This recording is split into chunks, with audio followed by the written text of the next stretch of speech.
The night Elena Rossi kissed a man 27 years her senior, she didn't know it would cost her everything.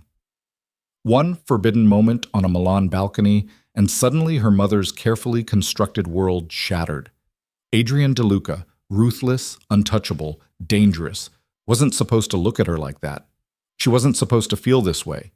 But when you're trapped in a gilded cage your whole life, sometimes the only way out is straight into the arms of the devil himself. This is their story, messy, impossible, and utterly unforgivable.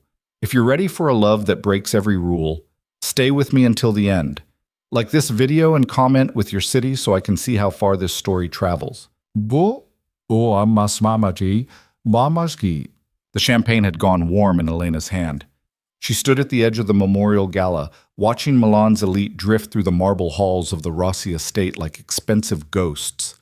Crystal chandeliers threw fractured light across designer gowns and tailored suits, across faces she'd known her entire life but never really understood. The air smelled like money, old perfume, aged whiskey, and the particular kind of flowers that only bloomed when you paid enough. 23 years old, fresh off a plane from Boston, and Elena felt like she was suffocating. "You're slouching again." Her mother's voice cut through the ambient noise with surgical precision. Victoria Rossi appeared at her elbow, immaculate in black Chanel, her expression carefully neutral in that way that meant she was furious. "I'm standing," Elena said. "You're broadcasting discomfort. It's unbecoming." Victoria's smile didn't reach her eyes as she nodded to a passing couple. "The Cardellis are watching. Stand straight." Elena straightened because even after 4 years abroad, some habits ran too deep to break. Medical school at Harvard had given her independence, given her a taste of what life could be when she wasn't performing for an audience. But now she was back, and the cage doors had closed so smoothly she almost hadn't noticed. Almost. "How much longer?" she asked. "Until you've made the rounds properly. Antonio's widow deserves your respect." I gave my respects. I sat through the service. I smiled at strangers and accepted condolences for a man I barely knew. He was your father's oldest friend. He was a stranger who happened to do business with Dad before he died. Victoria's fingers tightened around her wine glass. "Your father built this family on those connections. The least you can do is honor his memory. By pretending? By playing dress-up and making small talk with people who only care about our name? By understanding that this is your life, Elena, not Boston, not your little fantasy of independence. This, here, with your family." The word family landed like a punch, because that's what it always came back to: duty, legacy, expectation. The Rossi name carried weight in Milan, in certain circles that didn't advertise their influence. Her father had built an empire before his heart gave out 5 years ago, and Victoria had spent every day since trying to maintain it through sheer force of will. And Elena was the heir apparent, whether she wanted to be or not. "I need air," she said. "Elena," but she was already moving, weaving through the crowd with practiced ease. She caught fragments of conversation as she passed. Business deals disguised as pleasantries, political maneuvering dressed up as grief. The Rossi Memorial Gala wasn't about mourning Antonio. It was about power. It always was. The balcony doors stood open at the far end of the ballroom, spilling cool October air into the stuffy warmth. Elena stepped through them and breathed. The city sprawled below, all amber lights and ancient architecture. From up here, Milan looked beautiful, almost peaceful. You couldn't see the grime, the desperation, the way the city chewed people up and spat them out. You just saw the glow. "Running away already?" Elena turned. Adrian DeLuca stood in the doorway, backlit by the ballroom's chandelier glow. She'd noticed him earlier. It was impossible not to. He commanded attention without trying, something in the way he moved, the way people shifted around him like he was the sun and they were just orbiting. 50 years old, and he looked like time had only sharpened him. Dark suit, darker eyes, and an expression that gave nothing away. She knew who he was. Everyone did. Adrian DeLuca didn't just have power. He was power, the kind that operated in shadows, that built empires through whispered deals and strategic violence. Her father had worked with him once, back when Elena was too young to understand what that meant. "Not running," she said. "Escaping." "There's a difference?" "Running implies fear. I'm just bored." He smiled. Barely, just a twitch at the corner of his mouth. Your mother's looking for you. She's always looking for me. It's her favorite hobby. Adrian stepped onto the balcony, closing the doors behind him. Suddenly, the space felt smaller.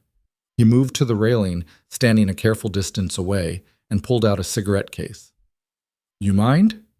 Elena shook her head. He lit up, the flame briefly illuminating the hard angles of his face. For a moment, neither of them spoke. Below, traffic hummed through the streets, a constant urban heartbeat. You don't remember me, Adrian said finally. Should I? Your father's funeral. You were 18. You sat in the front row and didn't cry once. Elena frowned, searching her memory. That day was mostly blur, shock and numbness, and her mother's iron grip on her elbow. But she did remember someone standing in the back, watching. Someone who didn't approach, didn't offer hollow condolences. You left before the reception, she said. Funerals aren't my scene. But memorial galas are? I owed Antonio. This was the last payment. Debts and obligations, Elena said. Is that all this life is? Adrian exhaled smoke into the night air. Sometimes. How depressing. You get used to it. I don't want to get used to it. The words came out sharper than she intended. I spent 4 years in Boston being someone else. Someone who chose her own classes, her own friends, her own mistakes. And now I'm back, and it's like those 4 years didn't happen. Like I'm still 18 and desperate to please everyone. Are you? Desperate to please? No. But I'm exhausted from fighting it. Adrian turned to look at her properly for the first time. His eyes were dark brown, almost black in the low light, and there was something unsettling about the directness of his gaze, like he was reading her, cataloging her, understanding her in ways she didn't understand herself. You're not like your mother, he said. Thank God. I meant it as an observation, not a compliment. I'll take it anyway. He almost smiled again. Almost. Victoria's powerful because she knows what she wants. She doesn't apologize, doesn't second guess. You're still figuring out if you want to be powerful or if you want to be free. Maybe I want both. Then you'll always be disappointed. Jesus, you're cheerful. I'm realistic. Elena turned back to the city, gripping the railing. You knew my father. Yes. What was he like, the real version, not the saint my mother's built him into? Adrian was quiet for a long moment. When he spoke, his voice had changed, softer, almost careful. Marco was brilliant, ruthless when he needed to be, generous when he could afford it. He loved your mother, even when she drove him crazy, and he was terrified of failing you. He died when I was 18. How could he fail me? By not being there to protect you from all this. Adrian gestured vaguely at the glowing windows behind them. He knew what this life cost. He didn't want it for you. Then why build it? Because building empires is easier than destroying them. The balcony doors opened and Victoria appeared, her expression tight with barely controlled anger. Elena, inside. Now. I'm talking with Mr. DeLuca, but I don't care. We have guests. Adrian straightened, cigarette dangling from his fingers. My fault, Victoria. I was monopolizing her time. Then perhaps you should return to the party as well. Victoria's smile could have cut glass. I'm sure there are people who would appreciate your attention. It wasn't quite an insult, but it wasn't friendly either. Adrian seemed unbothered. He stubbed out his cigarette and moved toward the door, pausing as he passed Elena. For what it's worth, he said quietly, your father would be proud of you. The woman you're becoming, not the one she wants you to be. Then he was gone, disappearing into the crowd. Victoria grabbed Elena's arm, fingers digging in. What were you thinking? I was having a conversation with Adrian DeLuca. Do you have any idea what people will say? That I talked to a family friend at a memorial service? That you're reckless, inappropriate, that I can't control you. You can't control me. Victoria's face went very still. We'll discuss this later. Right now, you're going to smile, you're going to circulate, and you're going to remember who you are. A Rossi, Elena said flatly. Exactly. The party dragged on for another 3 hours. Elena smiled until her face hurt, accepted condolences from people she didn't know, and avoided her mother's watchful gaze. She caught glimpses of Adrian throughout the night, always at the periphery, always watching. It should have been creepy. Instead, it felt protective. like he was a guard dog that had decided she was worth protecting. By midnight, the crowd had thinned. Elena made her escape to the estate's library, a two-story room lined with books nobody read and furniture nobody used. She kicked off her heels and collapsed into a leather chair, every muscle screaming relief. Long night? She jerked upright. Adrian stood in the doorway, suit jacket gone, sleeves rolled to his elbows. He looked tired, genuinely tired, the kind of exhaustion that went bone deep. "Are you following me?" Elena asked. "Your mother asked me to find you. She's ready to say goodnight to the last guests." "Tell her I'm dead. It'll be more believable than me going back out there." Adrian moved into the room, running his fingers along the spines of leather-bound books. "She means well." "No, she doesn't. She means control. There's a difference. She's trying to protect you." "From what? Living my own life? From making mistakes that cost you everything?" He pulled a book from the shelf at random. Something old, Italian, probably worth more than Elena's car. "You think freedom is the answer, that if you could just break away, everything would be better." "You don't think so? I think freedom is a luxury people like us can't afford." He opened the book, not really reading it. "Your mother knows that. She's trying to give you the tools to survive in a world that will eat you alive if you're not careful." "By suffocating me? By teaching you the rules." "I don't want to learn the rules. I want to break them." Adrian looked up and something shifted in his expression. "Then you're more dangerous than I thought." "Is that a compliment?" "It's a warning."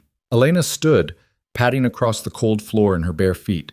She stopped a few feet away from him, close enough to see the fine lines around his eyes, the silver threading through his dark hair. "Why do you care?" she asked. "You don't know me. We've had one conversation. Why does it matter what I do?" Adrian set the book down carefully. When he spoke, his voice was rough. "Because when I look at you, I see someone standing on the edge of a cliff, and I know exactly what it feels like to jump." "Did you survive the fall?" "I'm still falling." The air between them changed, thickened, charged with something Elena didn't have a name for. She should step back, should laugh it off, should remember he was 30 years her senior, should remember he was her father's associate, should remember all the reasons this moment was inappropriate. She didn't. "What if I want to jump?" she whispered. Adrian's jaw tightened. "Then I'd tell you to count the cost first." "And if I already have?" For a long moment he just looked at her. Then he reached out, slowly, giving her every chance to pull away, and tucked a strand of hair behind her ear. His fingers lingered at her temple, warm against her skin. "Then I'd tell you to find someone worth falling for," he said. "Someone who won't let you hit the ground alone." "And if that someone was you?" The question hung between them, dangerous and foolish and utterly honest. Adrian's hand dropped. "I'm not a good man, Elena. I'm not asking you to be good. I'm asking if you'd catch me." "Every time." The words came out like a confession, like something he hadn't meant to say. "Every single time." Elena's heart was hammering so hard she could hear it. This was insane. This was reckless. This was everything her mother had warned her about, everything she should avoid, everything that could destroy the careful life Victoria had built around her. She kissed him anyway. It started soft, tentative, testing. Adrian went very still, like he was carved from stone, like he was fighting himself. Then something broke. His hand came up to cradle her face, and he kissed her back with a hunger that stole her breath. He tasted like whiskey and cigarettes and something darker, something that made her feel like she was burning from the inside out. When they broke apart, they were both breathing hard. "We can't do this," Adrian said, but he didn't let go of her. "Why not?" "Because I'm 50 years old, because I worked with your father, because your mother will destroy both of us, because this," he gestured between them, "is impossible." "I don't care." "You should." "But I don't." Elena pressed closer, reckless with it now, drunk on the feeling of doing something purely for herself. "I've spent my whole life being careful, being good, being what everyone else wanted, and it got me nothing but a cage. So maybe I want to be reckless. Maybe I want to make a mistake that's actually mine. I'm not a mistake you can afford. Maybe you're not a mistake at all." Adrian closed his eyes, warring with himself. When he opened them again, Elena saw the exact moment he gave up fighting. "This changes nothing," he said. "Tomorrow you go back to your life. I go back to mine. This was one moment, that's all. Okay? I mean it, Elena. I said okay. He kissed her again, harder this time, like he was trying to memorize the shape of her mouth. His hand slid into her hair and she made a sound that was half gasp, half surrender. The library spun around them, leather and old books and the smell of his cologne, something expensive and understated, like everything else about him. They broke apart when footsteps echoed in the hallway outside. Adrian put distance between them immediately, straightening his shirt, rebuilding his walls. By the time Victoria appeared in the doorway, he was examining books again like nothing had happened. "There you are," Victoria said, looking between them with narrowed eyes. "Adrian, thank you for finding her." "Not a problem." "Elena, say goodnight. It's late." Elena's lips still tingled, her heart was still racing, but she nodded, slipping back into the role with practiced ease. "Good night, Mr. DeLuca." "Good night, Elena." She walked past her mother, feeling Victoria's suspicious gaze boring into her back. She didn't look back, didn't let herself think about what she'd just done, what it meant, what it might cost. She'd worry about that tomorrow. The next morning, Elena woke to sunlight streaming through silk curtains and her phone buzzing with messages. Most were from acquaintances she barely remembered, people welcoming her back to Milan with the kind of shallow enthusiasm that made her teeth ache. But one stood out, an unknown number, a single line of text. "You're dangerous. I should have known better." Elena stared at the message, pulse quickening. She shouldn't respond, should delete it, forget last night, pretend the kiss had never happened. She typed back, "But you didn't. Does that make you dangerous too?" 3 dots appeared, disappeared, appeared again. "More than you know." Elena smiled despite herself. She was still smiling when her mother knocked on the bedroom door. "We need to talk," Victoria said, not waiting for permission before entering. Elena deleted the text thread and set her phone aside. "About?" "Your behavior last night, your conversation with Adrian DeLuca. We talked, that's all. On the balcony, in the library, twice." Victoria crossed her arms. "People noticed." "So?" "So you're 23 years old and he's 50. I know. I can do math. This isn't funny, Elena. Adrian DeLuca is not someone you play games with." "I'm not playing games." "Then what are you doing?" Elena met her mother's gaze steadily. "Living my life." "By throwing yourself at a man who could destroy you?" "By making my own choices." Victoria's expression hardened. "You don't know him. You don't know what he's capable of." "And you do?" "Yes. He and your father moved in the same circles, dangerous circles. Adrian's built his empire on violence and intimidation. He's not some romantic fantasy, Elena. He's a predator." "You're being dramatic." "I'm being realistic." Victoria moved closer, her voice dropping. "Whatever you think happened last night, whatever connection you think you felt, it's not real. Men like Adrian don't have relationships. They have acquisitions, and you are not going to become one of his. You don't get to decide that. I'm your mother, which doesn't give you ownership over my life. It gives me the right to protect you from making catastrophic mistakes. Maybe I want to make mistakes." Elena stood, anger finally breaking through. "Maybe I'm tired of being protected and controlled and managed like I'm some prize to be kept on a shelf. I'm not 18 anymore, Mom. I'm not your little girl who does exactly what you say." "No," Victoria said coldly. "You're a woman who's about to destroy everything your father built because you can't control yourself." The words hit like a slap. Elena sucked in a breath. "This isn't about Dad. Everything is about your father, his legacy, his reputation, his work. That's what keeps us safe. That's what keeps you safe. And if you start acting recklessly with someone like Adrian DeLuca, you put all of it at risk. Maybe I don't care about the legacy." "Then you're more foolish than I thought." Victoria left without another word, the door clicking shut with terrible finality. Elena sank onto her bed, hands shaking. She wanted to cry, wanted to scream, wanted to pack a bag and run back to Boston, back to the life where she'd been allowed to just exist without the weight of expectation crushing her. Her phone buzzed. "Dinner tonight?" "I know a place where nobody asks questions." Elena stared at Adrian's message. This was insane. Her mother had just finished warning her away, had just made it crystal clear what the consequences would be. But that was exactly the point, wasn't it? For once in her life, Elena wanted to choose her own consequences. She typed back, "What time?" The response came immediately. 8, I'll send a car. The car was black, expensive, and driven by someone who knew better than to make conversation.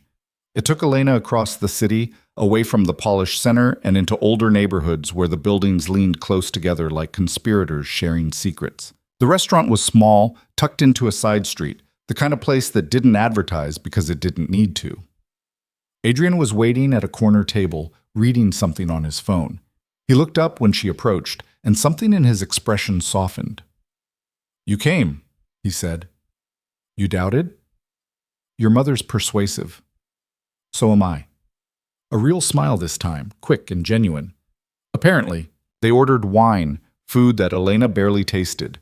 The conversation started carefully, neutral topics, safe ground. But it didn't stay safe.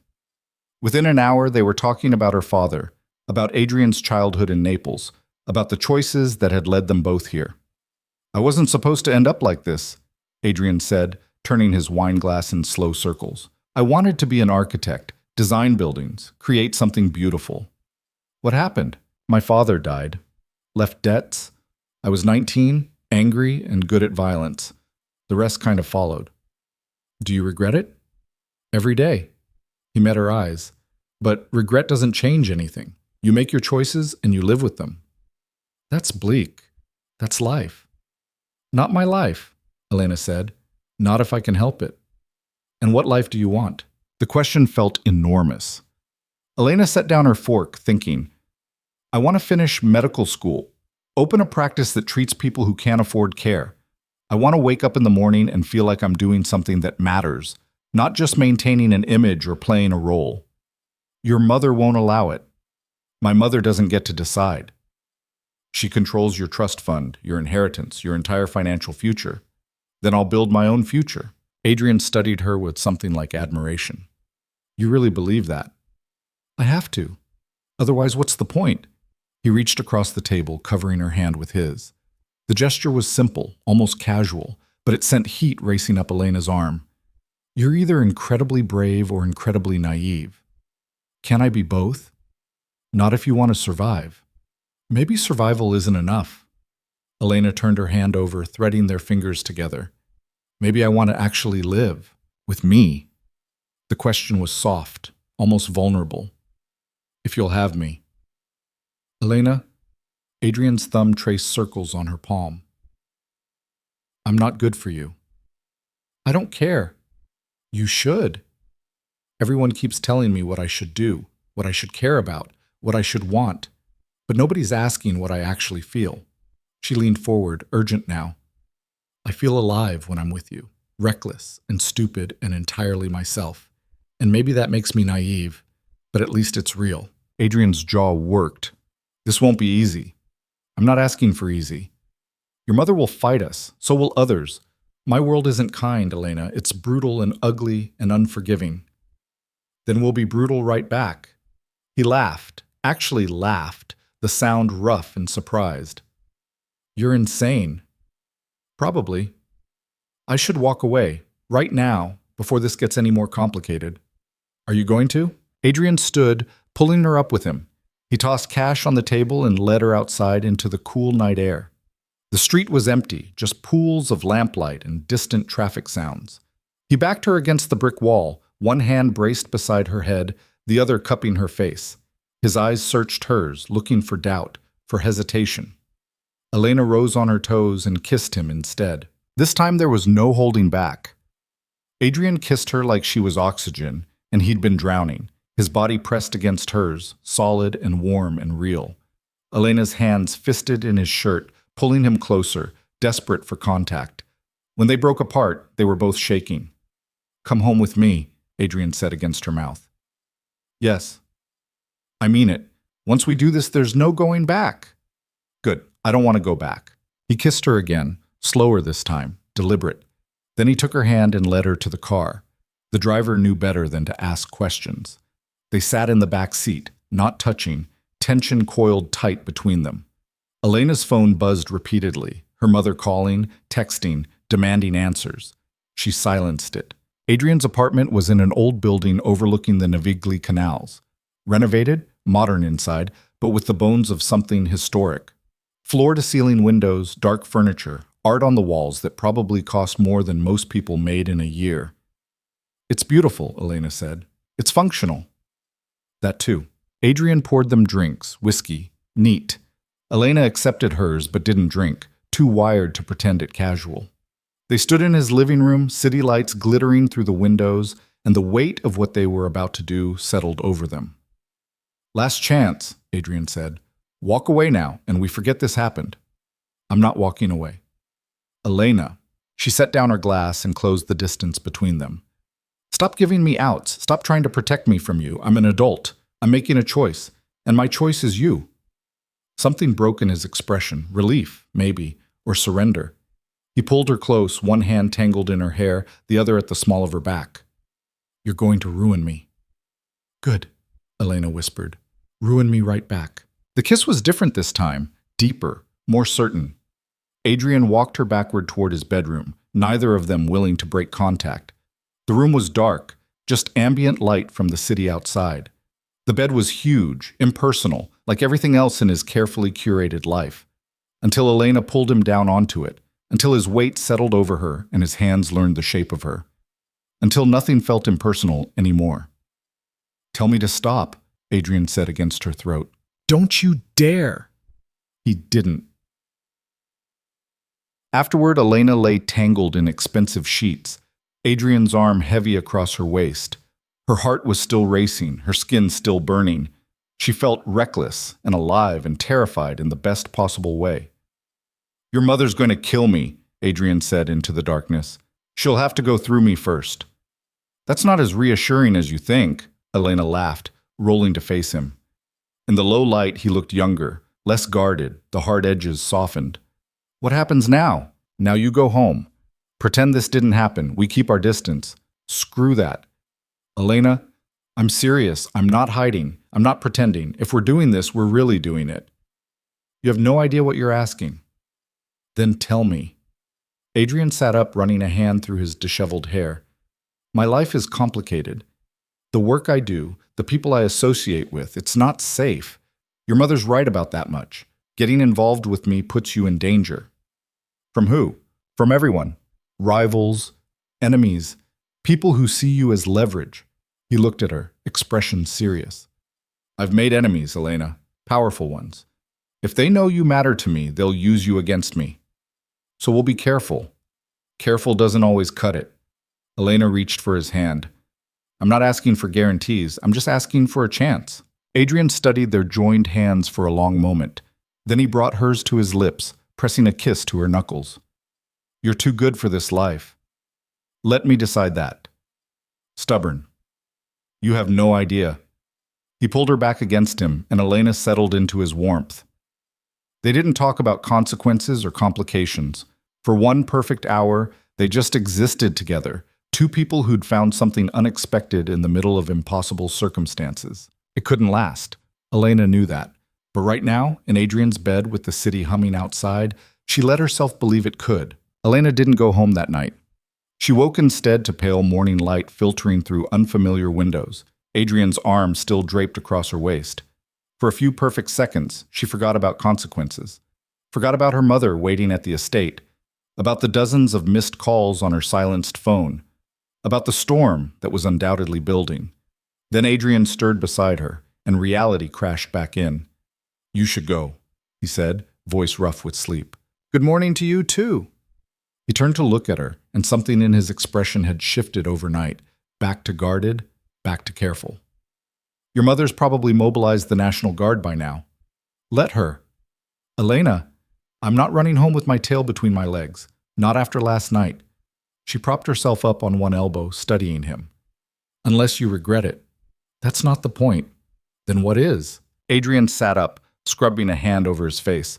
"The point is that I'm trying to protect you from making a mistake you can't undo."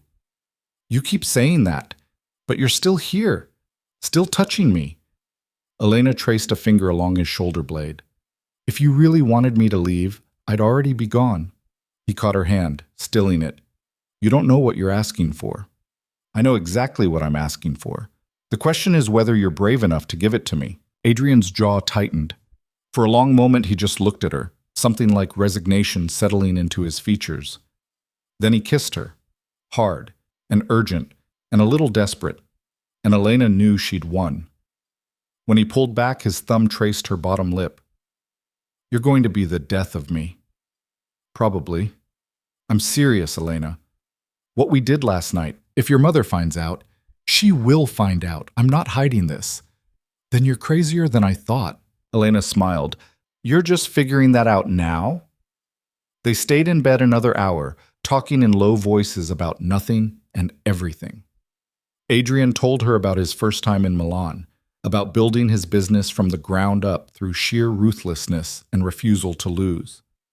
Elena told him about medical school, about the rush of saving a life, about feeling purposeful for the first time. But eventually, reality intruded.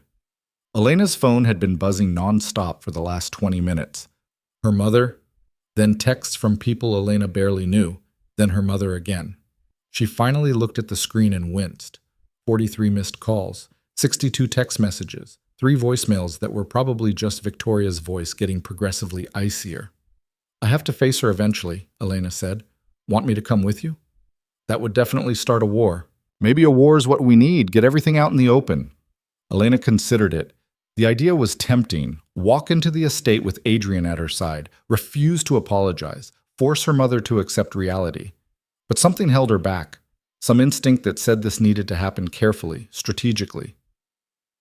Let me talk to her first, Elena said. Alone. Then we figure out next steps together. Adrian didn't look happy about it, but he nodded. Call me when it's over. What if it goes badly? It will go badly. Question is how badly. He pulled her close, pressing a kiss to her temple. But I'll be here, whatever happens. Elena dressed in last night's clothes, feeling rumpled and obvious. Adrian called his driver, then walked her down to the street. They stood in the morning sun, traffic building around them, and Elena felt the weight of what came next settling onto her shoulders. Second thoughts? Adrian asked. Third and fourth thoughts, but I'm still doing this. Stubborn. You like it. I do. He touched her face, just briefly. Be careful. Always. It was a lie, and they both knew it. But Elena climbed into the car anyway, watching Adrian disappear through the rear window as the driver pulled into traffic. The ride back to the estate took 20 minutes. Elena spent it rehearsing arguments in her head, trying to find the right words to make her mother understand.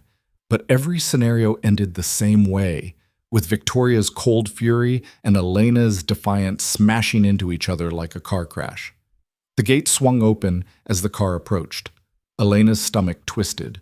Victoria was waiting in the foyer. She stood perfectly still, dressed in cream linen despite the early hour, her expression carved from ice. When Elena walked through the door, her mother's eyes tracked her like a sniper's scope. Your room, now! Not the study, not the drawing room where they usually had their fights. Her childhood bedroom, where Victoria still held all the power of parental authority. Elena followed her up the stairs, pulse hammering. The bedroom looked exactly like it had when she left for college. Cream walls, antique furniture, photos from a life that felt like it belonged to someone else. Victoria closed the door with terrible precision. Where were you? Not a question, a demand. Out, Elena said. Don't play games with me. Where were you? With Adrian. The name landed like a grenade. Victoria's composure cracked just slightly, a tightness around her eyes, a flare in her nostrils. Then she rebuilt it, brick by brick. I see, she said, voice dangerously calm. And what exactly were you doing with Adrian DeLuca all night? What do you think? I think you've lost your mind. I think I finally found it. Victoria's hand moved so fast, Elena barely saw it coming. The slap cracked across her cheek, sharp and shocking. Elena staggered back, hand flying to her face.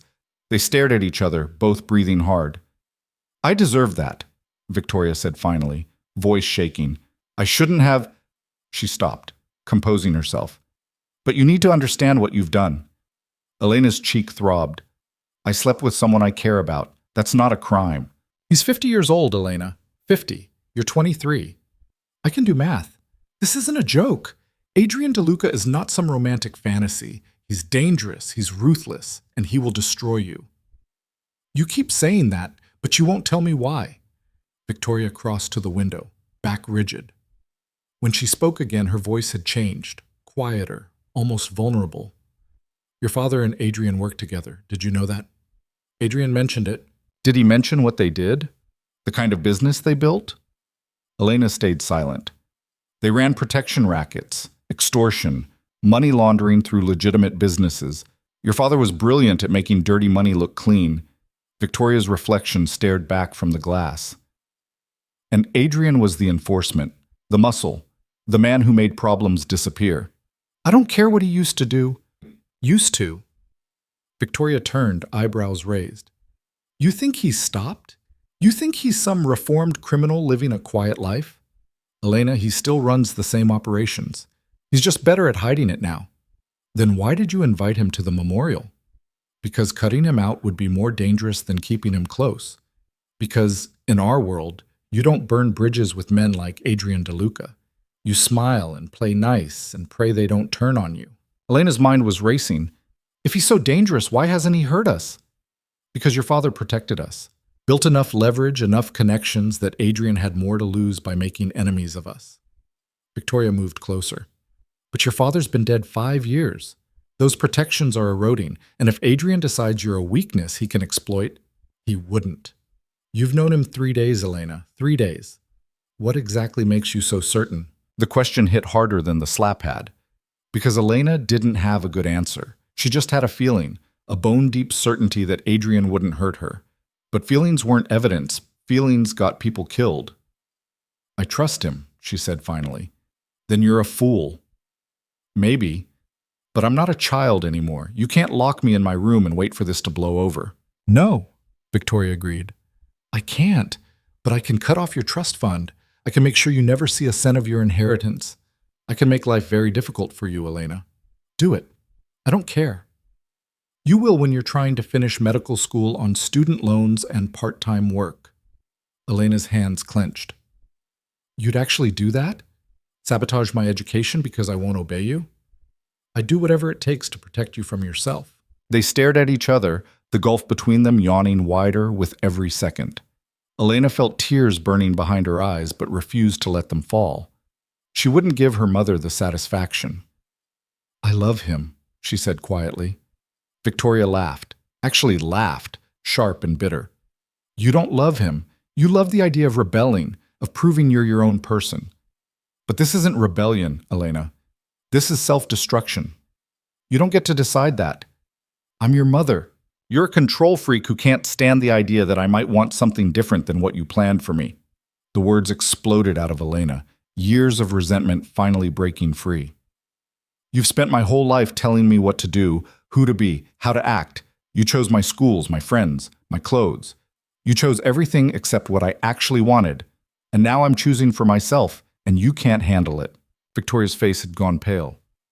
Everything I've done has been to protect you. No, everything you've done has been to control me. There's a difference. You think you're so wise, so independent, but you're still my daughter, and I will not stand by and watch you throw your life away on a man who will use you and discard you the moment you become inconvenient. Then don't watch, Elena said, because I'm done asking for your permission. She turned to leave, but Victoria's voice stopped her. If you walk out that door, if you continue this relationship with Adrian, I will cut you off completely. No money, no support, no family. Do you understand me? Elena looked back. Her mother stood ramrod straight, eyes hard, every inch the matriarch defending her empire. But underneath the steel, Elena saw something else. Fear. Real, raw fear. It didn't change anything. I understand, Elena said, and I'm still leaving. She walked out down the stairs through the foyer. She made it halfway to the gate before her phone rang. Adrian. How bad? He asked when she answered. She threatened to cut me off, financially, emotionally, everything. And I told her I didn't care. Silence on the other end. Then, come to my place, we'll figure this out. Adrian, maybe she's right. Maybe this is insane. It is insane, but I want you anyway. Question is whether you want me enough to deal with the fallout. Elena stopped walking. Behind her, the Rossi estate loomed like a monument to everything she was supposed to be. Ahead, the city sprawled, messy and complicated and real. I want you, she said. Then come home.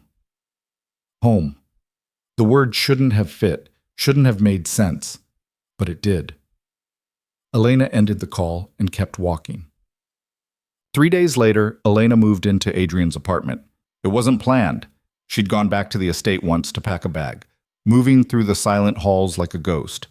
Victoria didn't try to stop her, didn't say a word, just watched from the study doorway as Elena carried boxes to the car, her expression unreadable. Adrian cleared space in his closet, reorganized his bathroom, acted like having someone in his carefully ordered life was perfectly normal. But Elena saw the way he watched her sometimes, like he was waiting for her to realize her mistake and leave. She didn't leave. They fell into a rhythm. Adrian worked from home most mornings, handling business through phone calls and encrypted messages Elena pretended not to notice. She studied for her medical boards, sprawled across his couch with textbooks and highlighters. Evenings they cooked together, or ordered in, or went to small restaurants where nobody recognized them. It felt domestic, normal, almost safe. The illusion shattered on a Thursday night. Elena was reading when Adrian's phone rang. A specific ringtone she'd learned meant trouble. He answered in Italian, voice going cold and professional. The conversation lasted 3 minutes. When he hung up, his expression was shuttered. I have to go out, he said. Business? Something like that. Adrian? Don't ask questions you don't want answers to. He pulled on his jacket, checking something in the inner pocket. Stay here. Lock the door. Don't answer for anyone. Fear prickled up Elena's spine. You're scaring me. He crossed to her, cupping her face in both hands. I'm trying to keep you safe. There's a difference. He kissed her forehead. I'll be back in a few hours. Promise me you'll stay put. I promise. He left. Elena heard the door lock, then the elevator descending. She stood in the sudden silence, heart pounding, and realized she had no idea what Adrian actually did when he left for business. She'd been willfully ignorant, not asking questions, not pushing.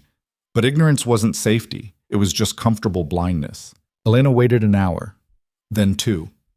By the 3rd hour, her nerves were shredded. She tried to study, couldn't focus, tried to watch TV, couldn't sit still. She paced the apartment, inventing worst-case scenarios, telling herself she was being paranoid. When her phone rang, she lunged for it. Unknown number. Hello? Elena Rossi? A woman's voice, professional and cold. Who is this? A friend. I need you to listen very carefully.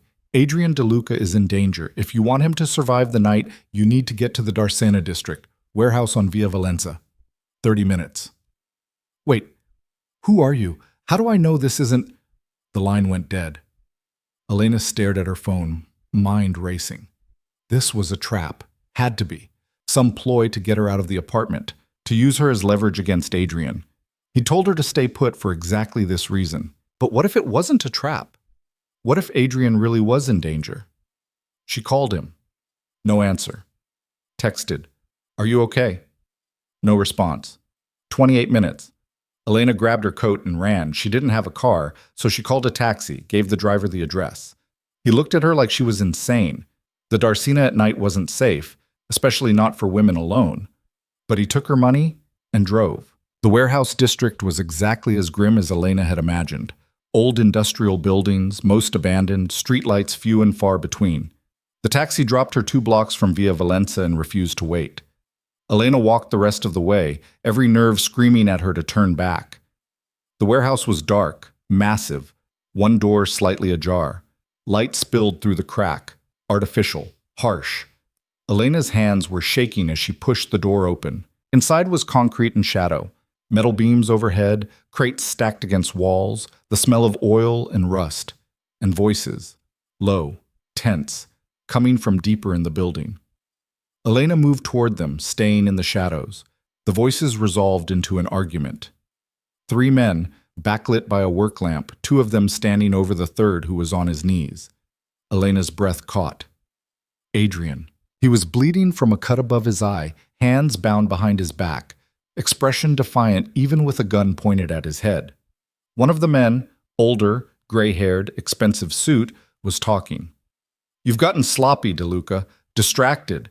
Word is you're spending your time playing house with some girl instead of handling business." "My personal life isn't your concern, Rinaldi. It is when it makes you weak, when it makes you vulnerable." Rinaldi gestured to the man holding the gun. "I warned you, this city has no room for sentimentality. So shoot me. Get it over with." "Oh, I will. But first I want you to watch what happens when you care about something more than survival." The warehouse door crashed open behind Elena. She spun. Rough hands grabbed her, dragged her forward into the light. She fought, screaming, but they were too strong. They threw her down next to Adrian, and she saw his expression transform from defiance to horror. "Elena," he breathed. No, you were supposed to stay." "Touching, isn't it?" Rinaldi smiled. "Young love. So pure, so doomed." Adrian lunged, trying to get to her despite his bound hands. The guard kicked him down and Elena cried out. Rinaldi crouched in front of her, close enough that she could smell his cologne. "You're prettier than I expected," he said. "I can see the appeal. Tell me, does he tell you what he does? The people he's hurt? The lives he's ruined?" "Don't touch her." Adrian's voice was raw. "This is between us, Rinaldi. Let her go." "Why would I do that? She's perfect leverage." Rinaldi stood, addressing his men. "Here's what's going to happen. You're going to kill DeLuca. Make it slow. Make sure she watches. Then you're going to dispose of both bodies where nobody will ever find them." Elena's vision tunneled. This wasn't real, couldn't be real, but the gun pressing against Adrian's temple was very real. "Wait," she heard herself say. "Wait, you want leverage? I can give you leverage." Rinaldi turned, interested. "Oh?" "My family, the Rossi estate. My mother controls half the legitimate businesses in Milan. She has connections, money, political influence. You kill us, you get nothing. You let us live, I can give you access." "Elena, don't," Adrian started, but the guard hit him across the face. "Keep talking," Rinaldi said. Elena's mind was racing, inventing wildly, saying anything that might buy them time. "My mother despises Adrian. She'd pay to see him destroyed, but she'd pay even more to get me back safely. Let me call her, negotiate. You could walk away with millions instead of 2 bodies in a gang war." It was complete fiction. Victoria would never negotiate with criminals. But Rinaldi didn't know that. He studied her, calculating. "You're lying. Try me. Make the call. Worst case scenario, I'm wrong and you kill us anyway. Best case, you're rich and we're your problem to manage instead of corpses to hide." The warehouse went silent except for Elena's ragged breathing. Rinaldi looked at Adrian, then back at her.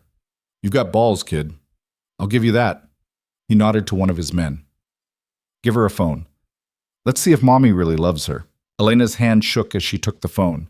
She dialed Victoria's number, praying her mother would answer, would understand, would somehow save them. 3 rings. 4. "Hello?" "Mom?" Elena's voice cracked. "Mom, I need help." Victoria's tone went sharp immediately. "Elena, what's wrong? Where are you?" "I'm in trouble, real trouble. These men, they have Adrian and me. They want money, a lot of money. And if you don't..." Rinaldi took the phone. "Mrs. Rossi, your daughter's in a bit of a situation. I'm prepared to discuss terms for her safe return." Elena couldn't hear Victoria's response, but she saw Rinaldi's expression change. Surprise, then calculation, then something like respect. "I see," he said. "Yes, I understand. 20 minutes." He hung up, looking at Elena with new interest. "Your mother's resourceful and very motivated. She's sending someone to collect you. Both of us," Elena said quickly. "The deal includes Adrian. The deal includes you. DeLuca stays here until we receive payment." "No." "Non-negotiable." Adrian met her eyes across the concrete floor. "Take the deal, Elena." "I'm not leaving you." "Yes, you are.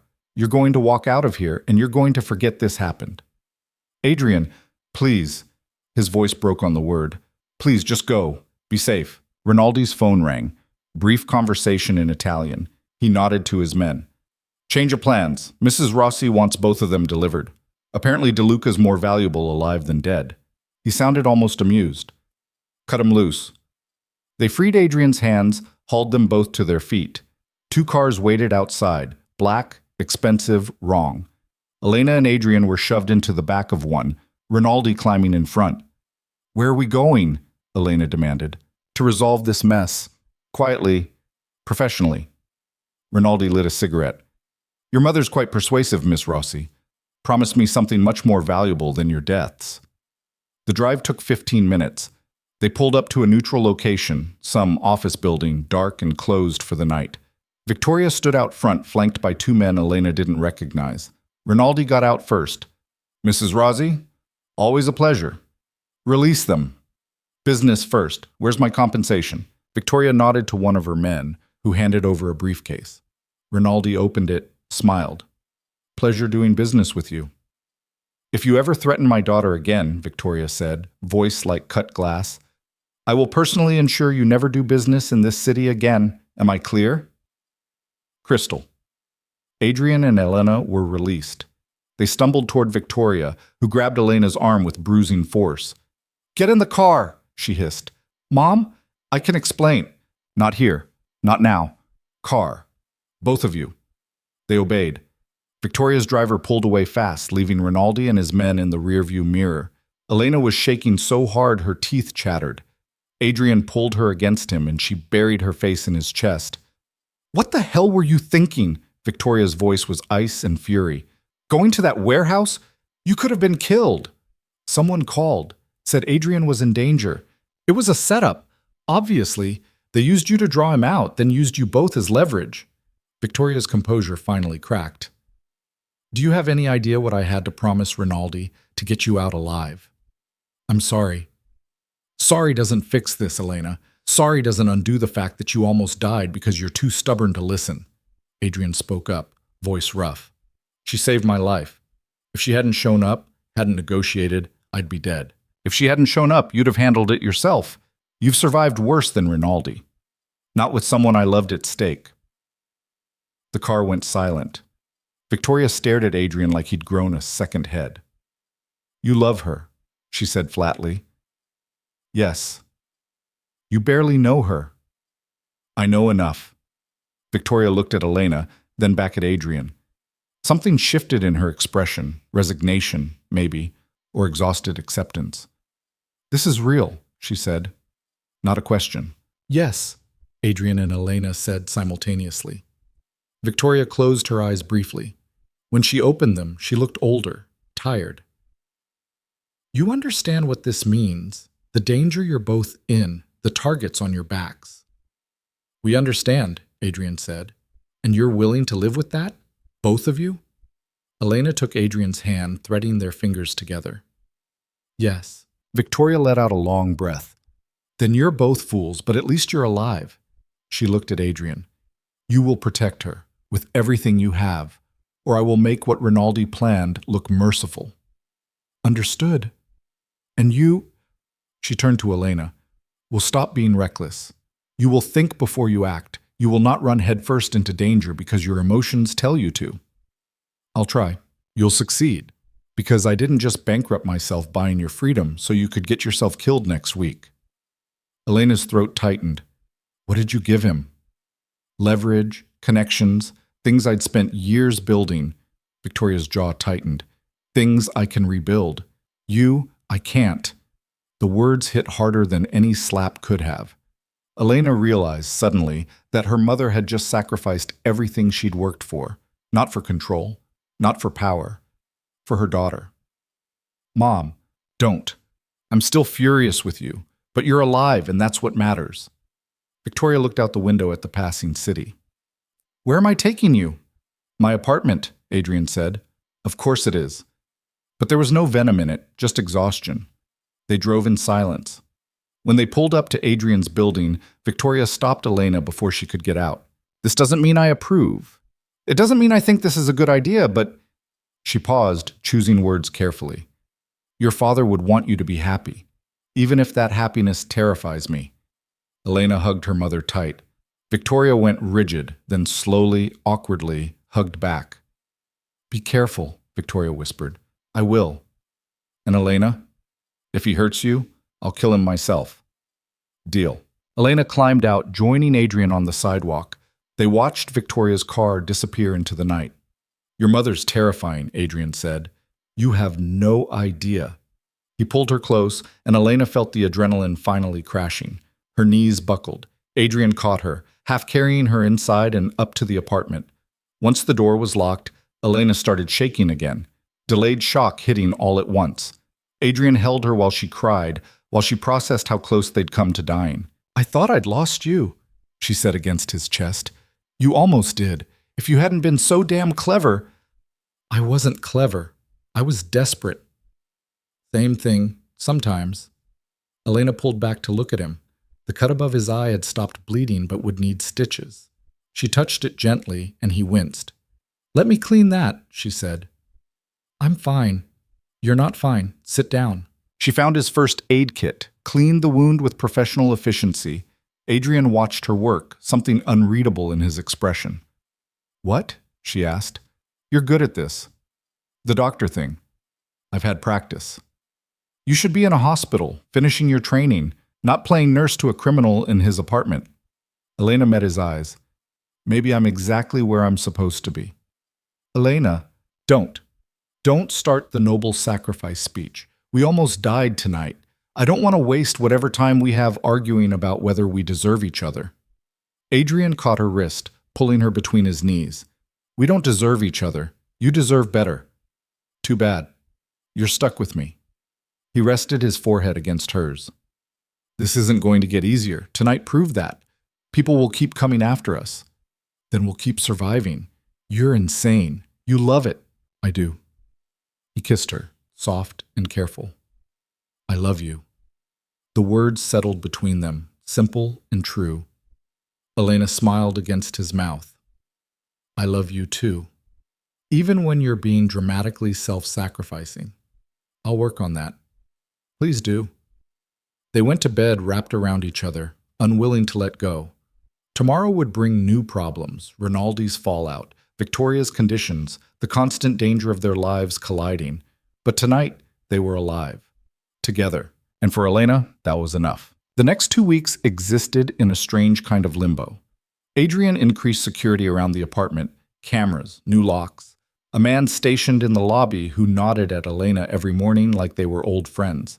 She hated the constant surveillance but understood the necessity. Rinaldi's people were still out there, still watching, waiting for another opportunity. Elena tried to return to normal. She studied, attended online lectures, pretended the warehouse incident hadn't fundamentally changed something inside her, but she jumped at loud noises now, checked over her shoulder when she walked alone, slept with her phone within reach. Adrian noticed.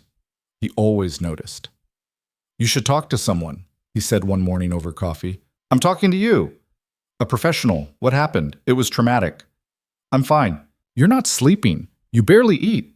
You zone out in the middle of conversations." He set down his cup. "That's not fine, Elena."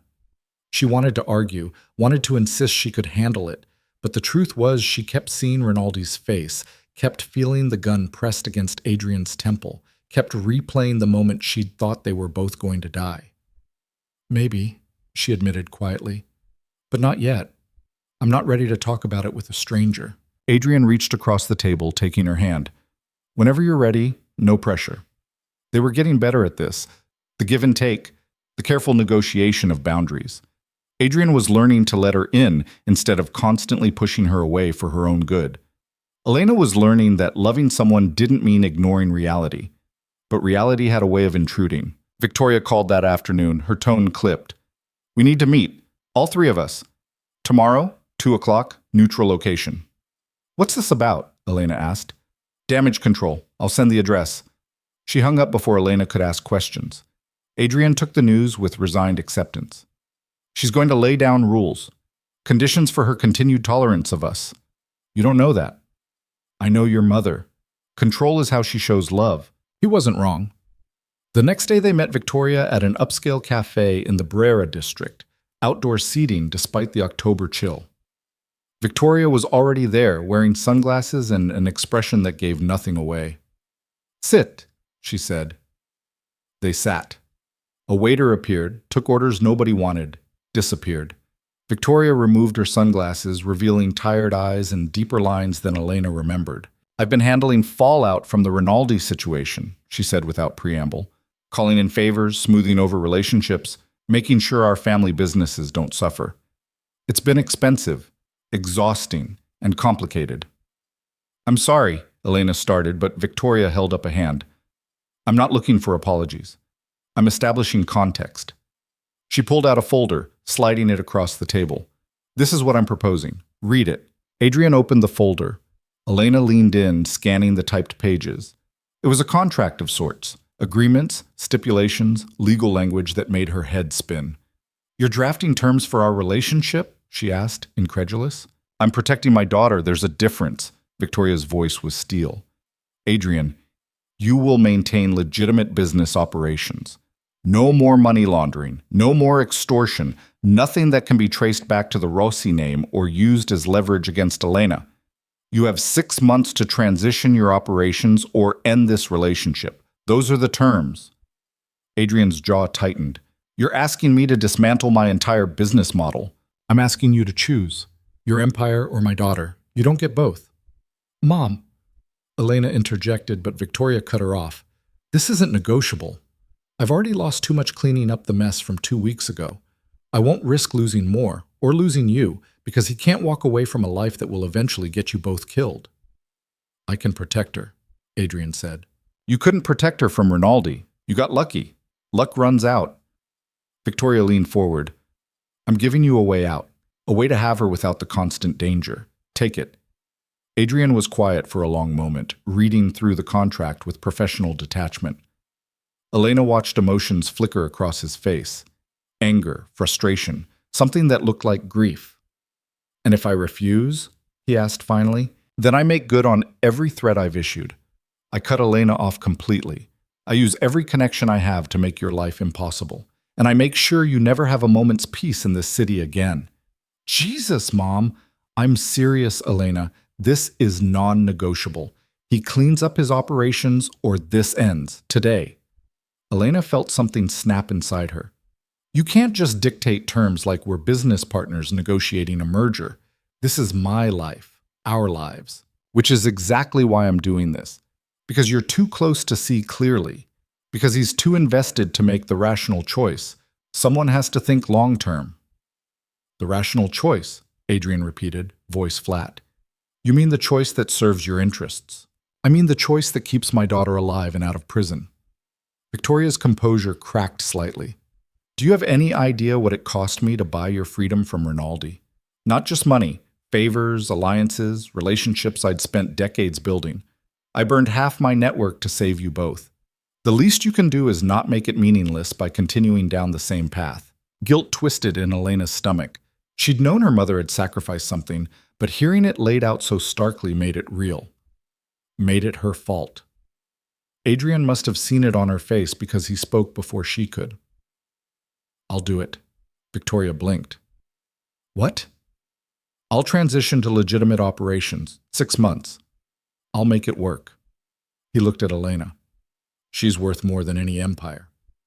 "Adrian, you don't have to," Elena started. "Yes, I do. Your mother's right. What happened with Rinaldi won't be the last time someone uses you against me. And I won't keep putting you in danger because I'm too stubborn to change." He turned back to Victoria. "But I have conditions too." Victoria raised an eyebrow. "You're in no position to negotiate." "I'm in every position. You need me to agree to this willingly or it won't work. So here's what I want. Elena's trust fund gets released. Full access. She deserves financial independence regardless of what happens between us." "Absolutely not. And you stop treating her like she's 18. No more controlling who she sees, where she goes, what she does. She's an adult. Start acting like it." Victoria's eyes narrowed. "Anything else?" "Yeah, you apologize for hitting her." The cafe went silent. Elena hadn't told Adrian about the slap, didn't think he'd noticed, but apparently nothing escaped him. Victoria's face went very still. "That's none of your business." It became my business when you left a mark. You want me to clean up my life? Fine. You clean up yours, starting with treating your daughter with basic respect. They stared at each other, locked in a battle of wills. Elena held her breath, waiting for the explosion. Instead, Victoria looked at Elena. I'm sorry for hitting you, for losing control. It won't happen again. The apology was stiff, formal, but it was real. Elena felt something loosen in her chest. Okay, she said quietly. Victoria pulled out a pen, made annotations on the contract. 6 months. Legitimate operations only. In exchange, Elena gets her trust fund and I stop micromanaging her life. Agreed? Agreed, Adrian said. Elena? Elena took the pen, signing her name next to Adrian's. It felt surreal, reducing their relationship to contract terms, legal obligations. But maybe that was how her mother showed love, through structure, through control reimagined as protection. They finished their coffees in awkward silence. When Victoria stood to leave, she paused beside Elena's chair. I'm trying, she said quietly, to accept this, to trust your judgment, but it's hard. I know. He hurts you. The contract is void. Understood? Understood. Victoria left. Elena and Adrian sat in the cooling afternoon, watching tourists wander past with cameras and guidebooks. That was fun, Adrian said dryly. She means well. I know, doesn't make it less exhausting. He finished his espresso. 6 months to completely restructure my business model. Should be interesting. You really don't have to do this. We could figure out another way. There is no other way. Your mother's right. My work puts you at risk. If I want to keep you, I have to change. Simple as that. Nothing about this is simple. No, he agreed. But it's worth it. They walked back to the apartment hand in hand, both lost in thought. The weight of the contract felt heavy in Elena's bag. 6 months, half a year to transform Adrian's entire life. What if he couldn't do it? What if he resented her for forcing the change? As if reading her mind, Adrian stopped walking. Hey, look at me. She did. I'm not doing this because your mother threatened me. I'm doing it because I love you, because I want a future with you that isn't constantly looking over our shoulders. Okay? Okay. And if it doesn't work, if I can't make the transition, we'll figure something else out, together. Elena kissed him right there on the sidewalk, not caring who saw. When they broke apart, Adrian was smiling. What? She asked. Nothing. Just thank you. For what? For being stubborn enough to fight for this. For us. He tucked a strand of hair behind her ear. I wouldn't have had the courage if you hadn't pushed.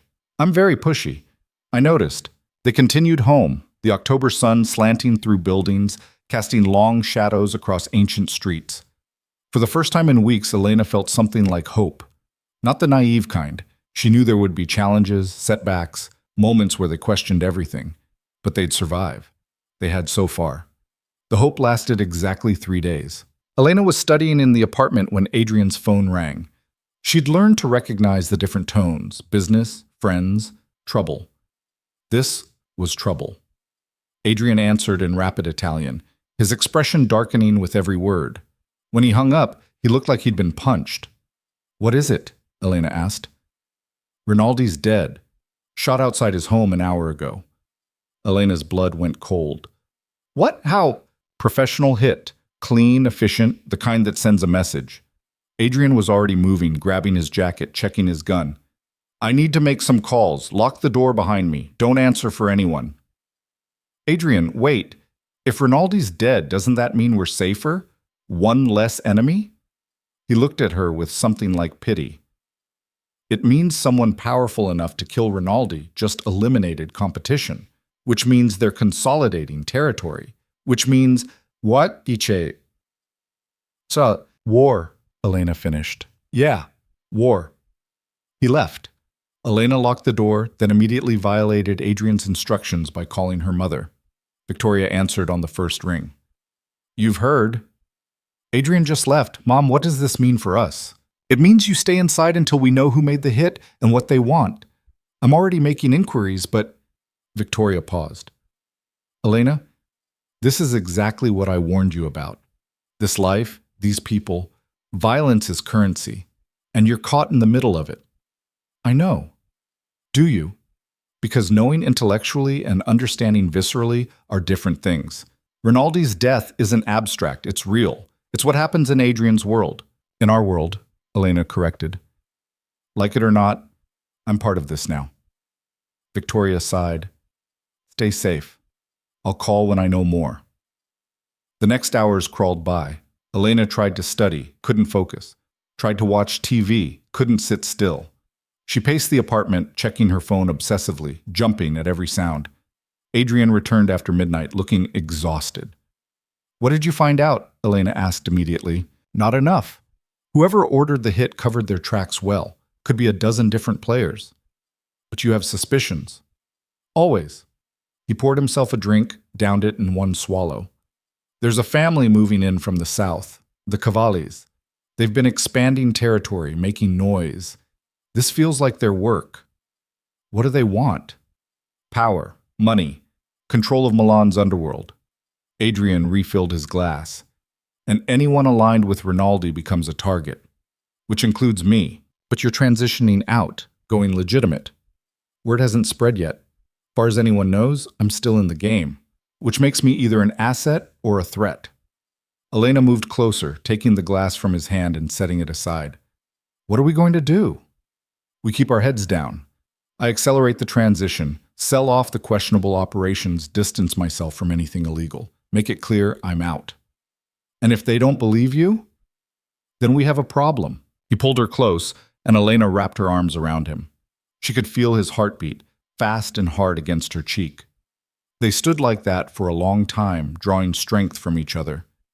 I'm scared, Elena admitted. Good. Fear keeps you sharp. That's not comforting. It's not meant to be, it's meant to be true. They went to bed, but neither of them slept.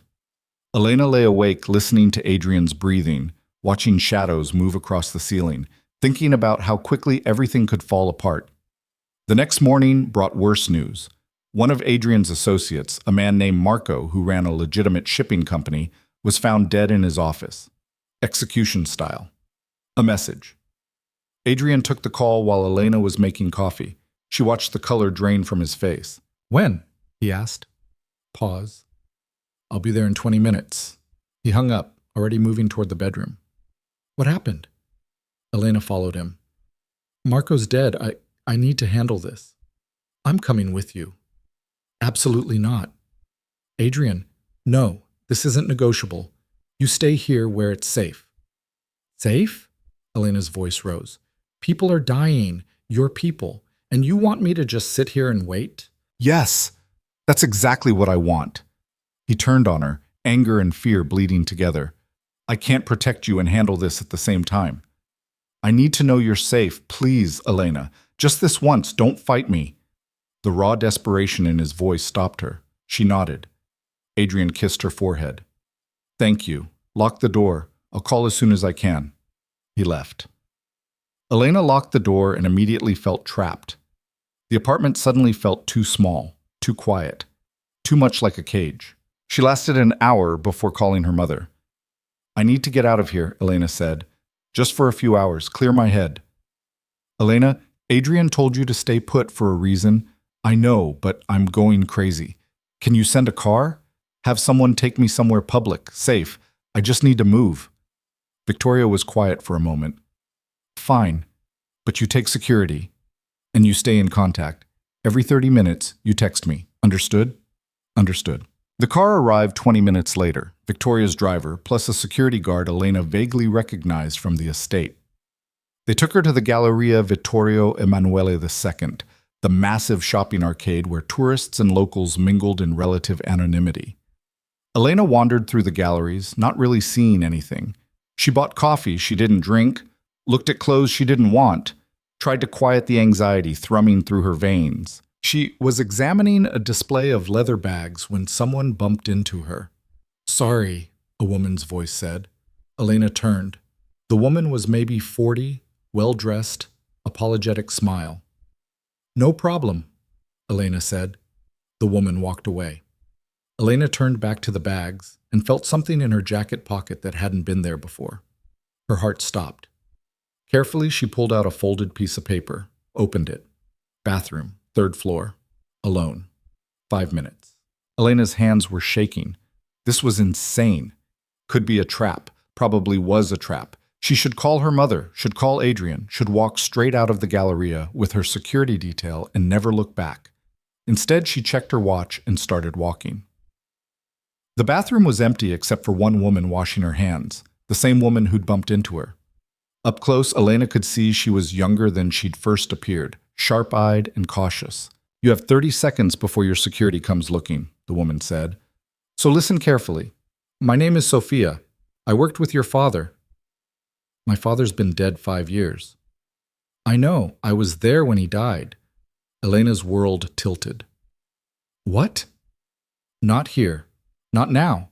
But you need to know, Marco's death wasn't about territory. It was about information. Information your father had before he died. Information someone thinks you might have inherited." "I don't know what you're talking about." "You don't have to.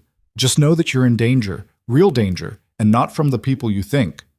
Sophia handed her a business card, blank except for a phone number. "When you're ready to know the truth about your father, call me. Until then, be careful who you trust." "Wait, what information? What truth?" But Sophia was already gone, disappearing into the crowd like smoke. Elena stood in the bathroom, business card burning in her hand, her entire understanding of reality shifting. Her father. Information. Secrets. She called Victoria. "I need to come home," Elena said when her mother answered. "To the estate. Now." "What happened?" "I can't talk about it over the phone. Just, please, I need to see you." Victoria must have heard something in her voice because she didn't argue. "I'll send the car." The drive back felt endless. Elena clutched the business card, turning Sophia's words over in her mind. Information her father had. Information someone was willing to kill for. What had Marco Rossi been involved in before he died? What secrets had he kept from his family? Victoria was waiting in the study when Elena arrived. She took one look at her daughter's face and poured them both a drink. "Talk," she said. Elena told her everything. The woman in the Galleria, the cryptic warnings, the implications about her father. Victoria's expression grew progressively darker. "Show me the card," she demanded. Elena handed it over. Victoria studied it, then pulled out her phone and made a call. Brief, terse conversation in Italian. When she hung up, she looked 10 years older. "Your father was involved in something before he died. Something he never told me about. I always suspected, but..." She stopped, collecting herself. If someone's looking for that information now, 5 years later, it means it's valuable, dangerous. What kind of information? "I don't know. Your father kept secrets from everyone, including me." "So what do I do?" Victoria looked at the business card again. "You call this Sophia. You find out what she knows, and then we decide how to handle it." "You want me to walk into what's obviously a trap? I want you to get ahead of this before it gets ahead of you. Right now, we're reacting. Being reactive gets people killed." Victoria's eyes were hard. "We need to know what we're dealing with, who's after this information and why. Otherwise, we're blind." "What about Adrian?" "What about him? He should know. This affects him too." Victoria set down her glass carefully. "Or you keep this separate.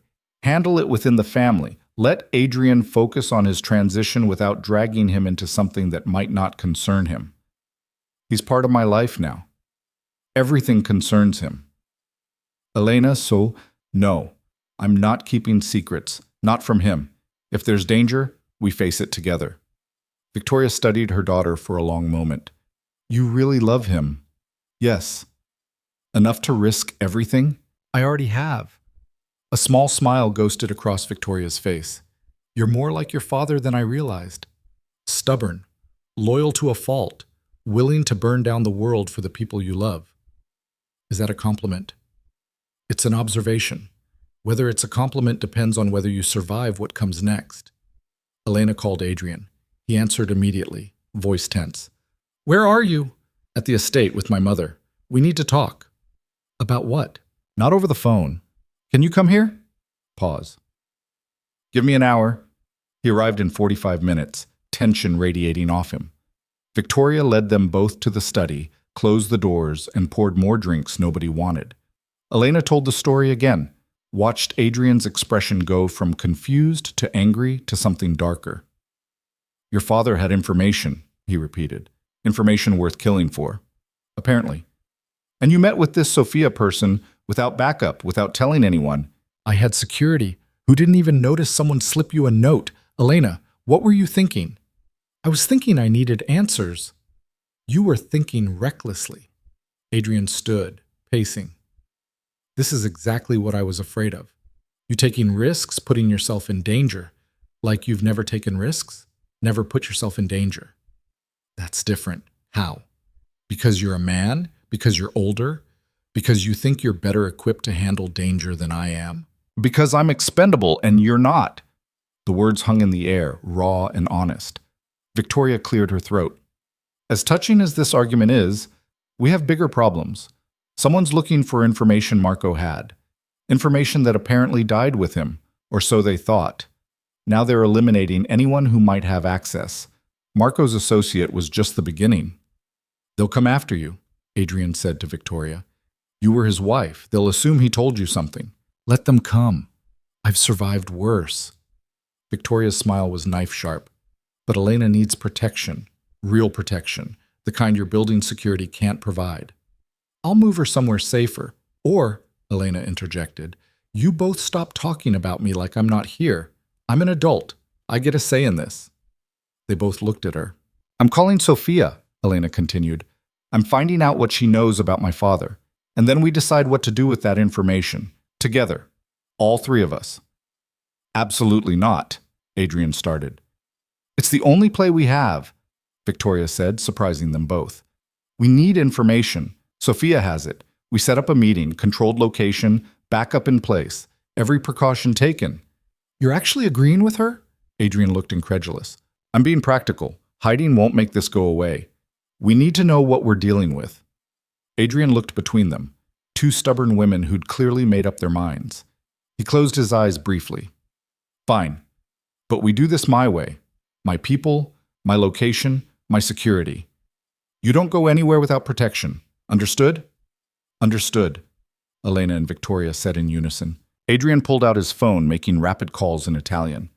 Elena watched him work, seeing the man he'd been before she met him, cold, efficient, dangerous. The man who'd built an empire through sheer force of will. It should have scared her. Instead, it made her feel safer. Victoria poured more drinks. This time, they all drank. "Your father would have hated this," Victoria said quietly. "He spent years protecting us from his work, keeping us separate from the ugliness. And now it's coming for us anyway," Elena finished. "So we deal with it."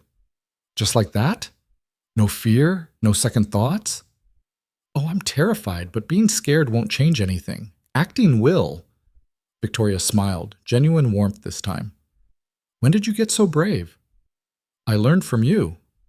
"Liar. I've spent my whole life being careful. You're reckless. You get that from your father." Adrian finished his calls, turning back to them. "Meeting set for tomorrow. Neutral location. Sophia agreed to my terms." "What terms?"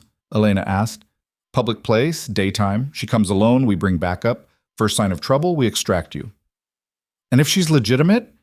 If she really has information?" "Then we listen. And we decide what to do next." His expression softened slightly. "Together, like you said." Elena stood, crossing to him. He pulled her close automatically, and she felt some of the tension drain from his body. "Thank you," she said against his chest. "For what?" "For not walking away. For staying. Even when it's complicated and messy and dangerous. Where else would I go? Somewhere safer. Somewhere easier." "Easier's boring, and I've never been good at safe." Victoria stood. "You two are nauseatingly sweet. I'm going to arrange additional security for tomorrow. Try not to die before then." She left. Adrian and Elena stood in the study, wrapped around each other, both acutely aware that tomorrow could change everything. "What if my father was involved in something terrible?" Elena asked quietly. "What if this information, whatever it is, proves he wasn't the man I thought he was? Then you deal with it, same way you deal with everything else. Head on, no apologies." "You make it sound easy." "It's not easy, it's just necessary." They stayed at the estate that night. Elena's childhood bedroom felt strange, too familiar and too foreign at once. Adrian moved through it like he was mapping exits, cataloging threats, building contingency plans. "You can relax," Elena said. "We're safe here." "No such thing as safe, just varying degrees of danger. You're exhausting." "You love it." She did. Even the paranoia, the hypervigilance, the way he treated every space like a potential battlefield. Because it meant he cared. Meant he'd do anything to protect her. They lay in Elena's narrow childhood bed, limbs tangled, listening to the old house settle around them. "Tell me something," Adrian said into the darkness. "Something I don't know about you." Elena thought. "When I was 8, I wanted to be a ballerina. I made my father take me to every performance at La Scala.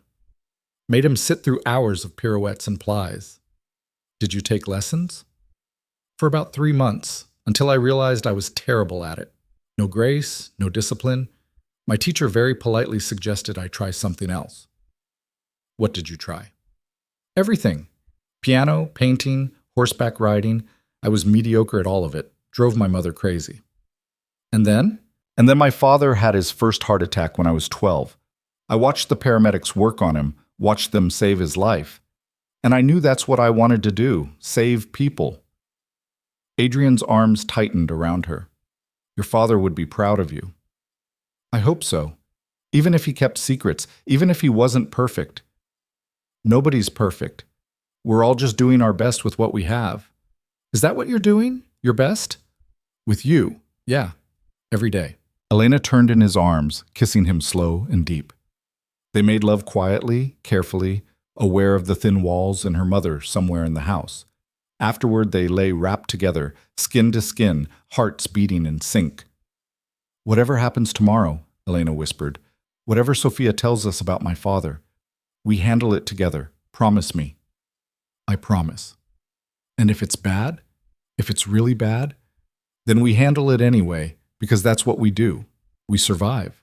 Elena closed her eyes, letting his certainty anchor her. Tomorrow would bring answers. Maybe terrible answers. Maybe world-shattering truths about the father she'd idolized. But tonight she had this. Had Adrian. Had her mother's fierce protection and her own stubborn refusal to break. It would have to be enough. Morning came too fast. Elena woke to find Adrian already dressed, standing at the window with his phone pressed to his ear.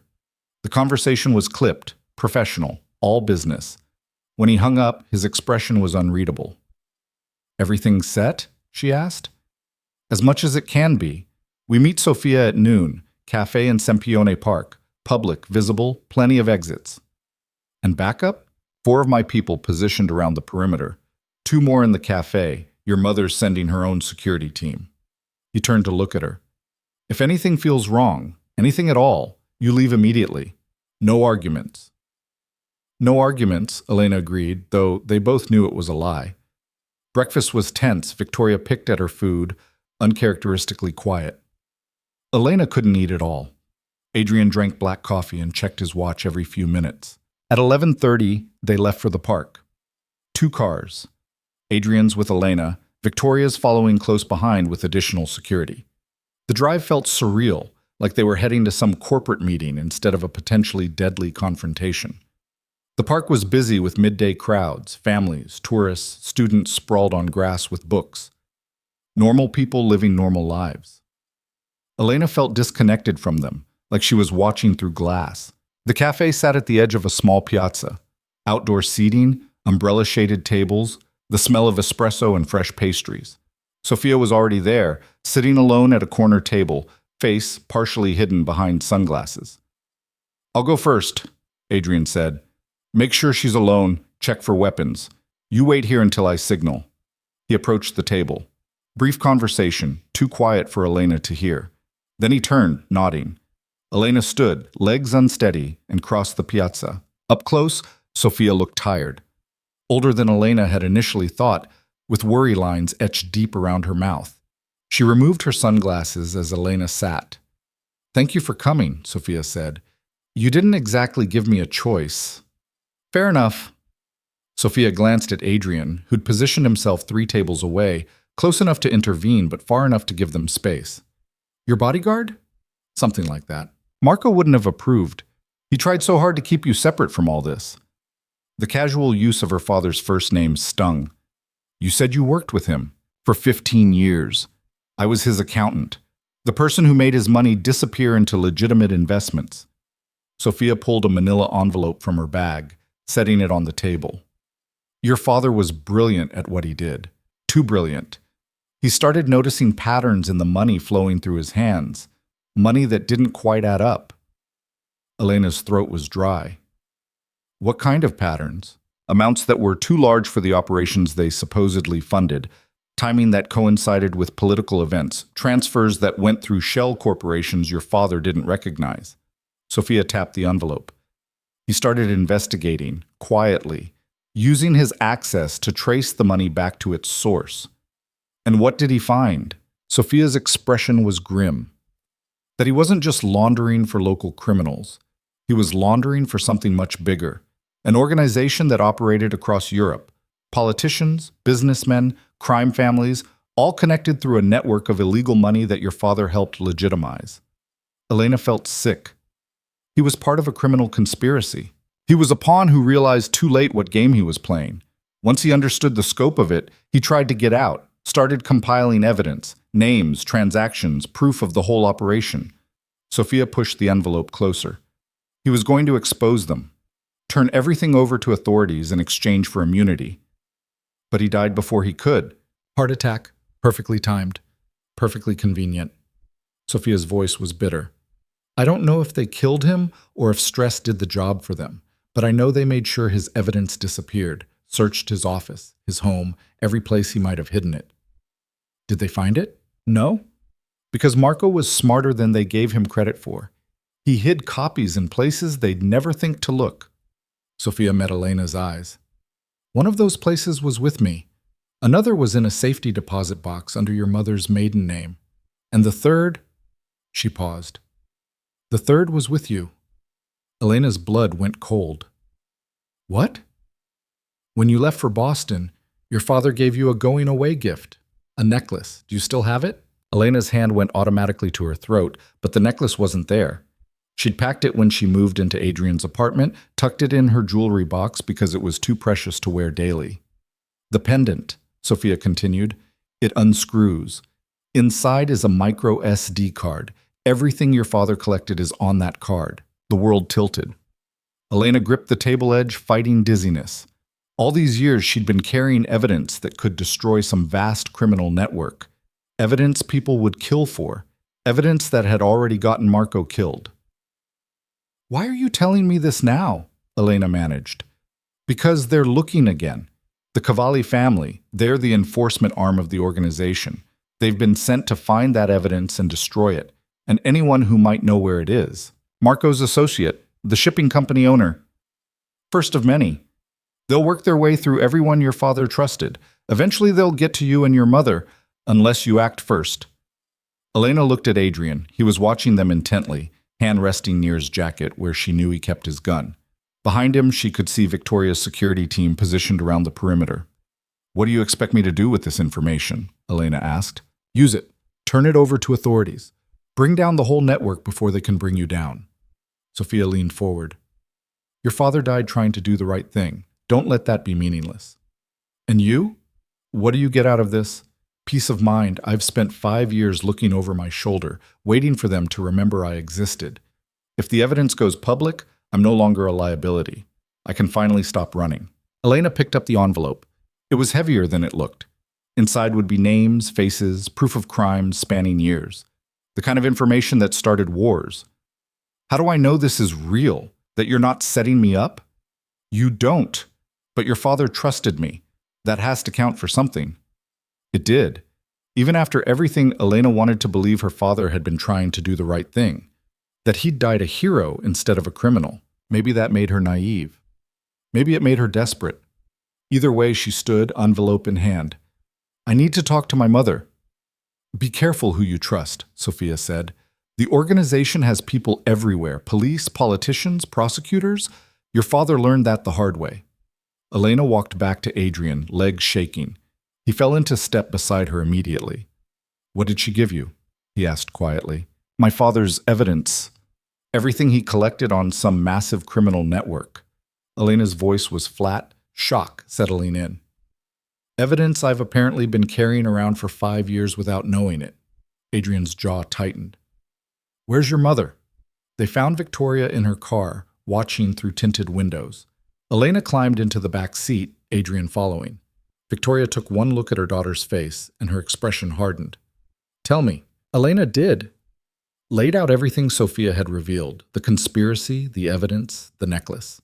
Victoria listened in absolute silence, growing paler with every word. When Elena finished, Victoria was quiet for a long moment. Then she laughed, harsh and broken.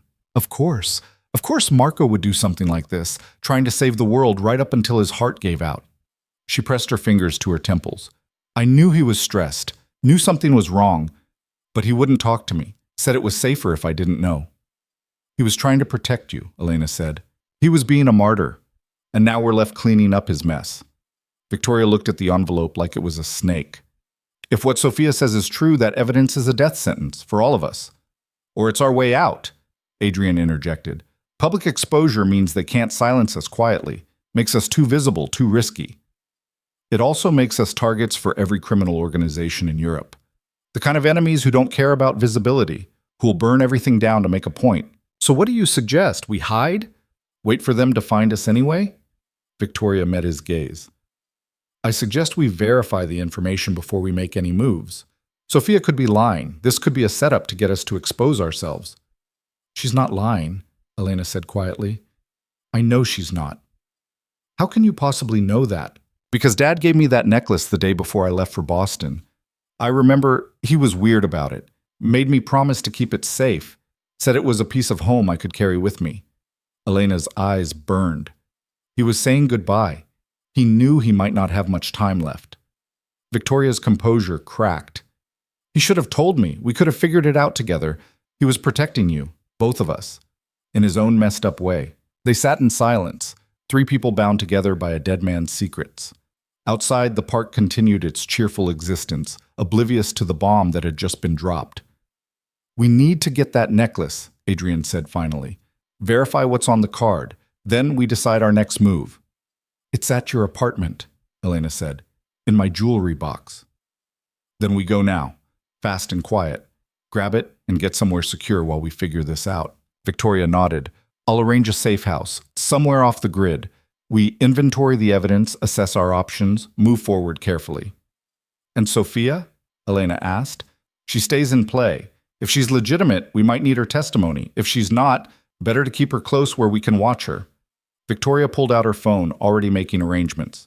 Go, get the necklace. I'll text you the safe house address. Adrian's driver took them back to the apartment building. They rode the elevator in tense silence, both scanning for threats that might not exist yet. Adrian unlocked the door carefully, checking the apartment before letting Elena enter. Everything looked normal, untouched, but Elena couldn't shake the feeling that something was wrong. She went to the bedroom, opened her jewelry box. The necklace was exactly where she'd left it. Simple silver chain, small cylindrical pendant. Her father's last gift. Elena unscrewed the pendant with trembling fingers. Inside, nestled in a tiny cavity, was a micro SD card no bigger than her pinky nail. Got it, she called to Adrian. No response. Adrian? Elena walked back to the living room and stopped cold. Adrian stood frozen, hands raised. Behind him, a man pressed a gun to the base of his skull. 2 more men flanked the apartment entrance. The Cavallis had found them.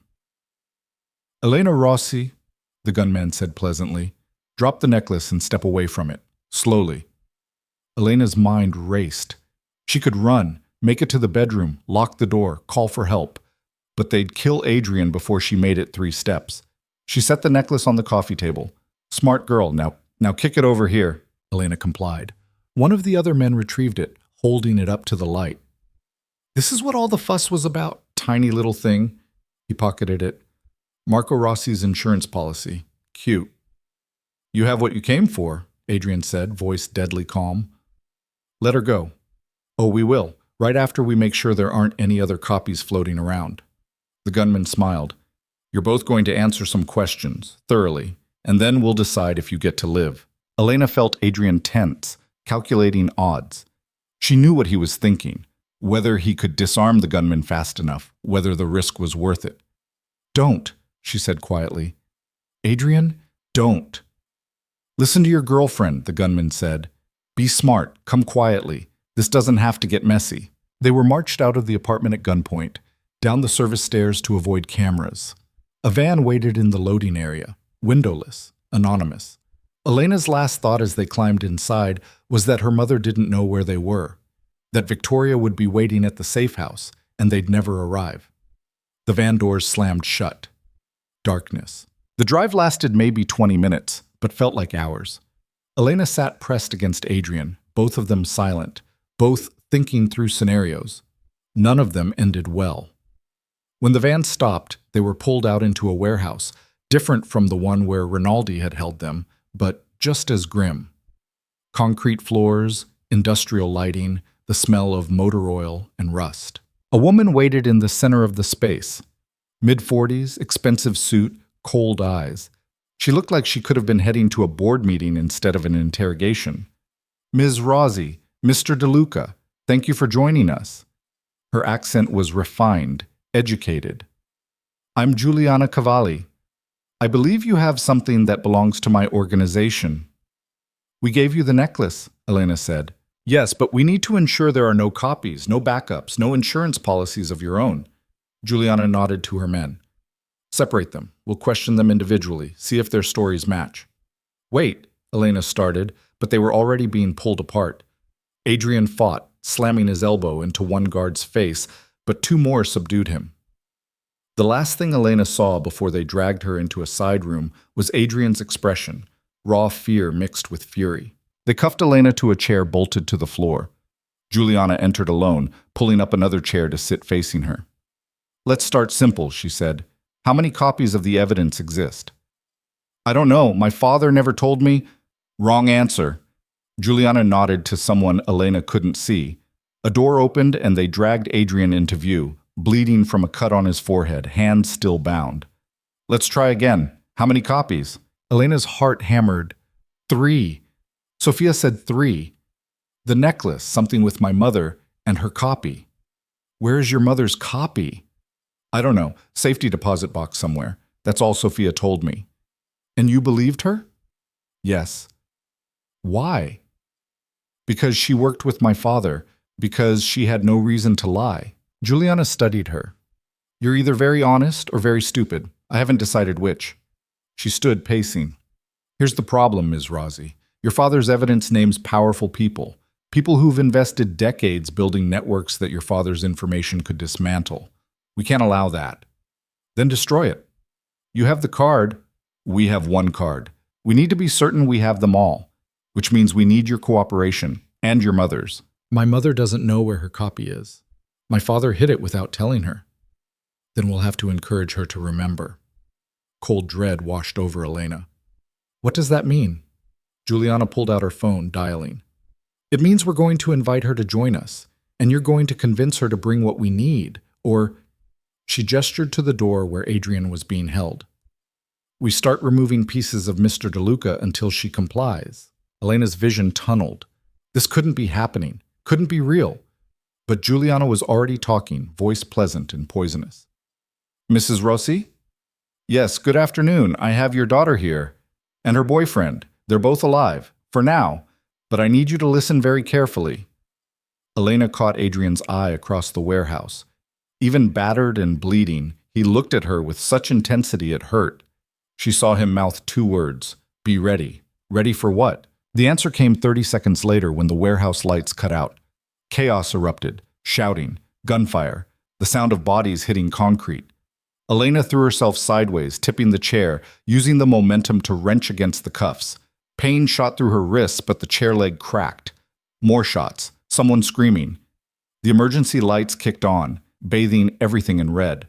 Adrian was fighting, hands somehow free, moving with lethal efficiency.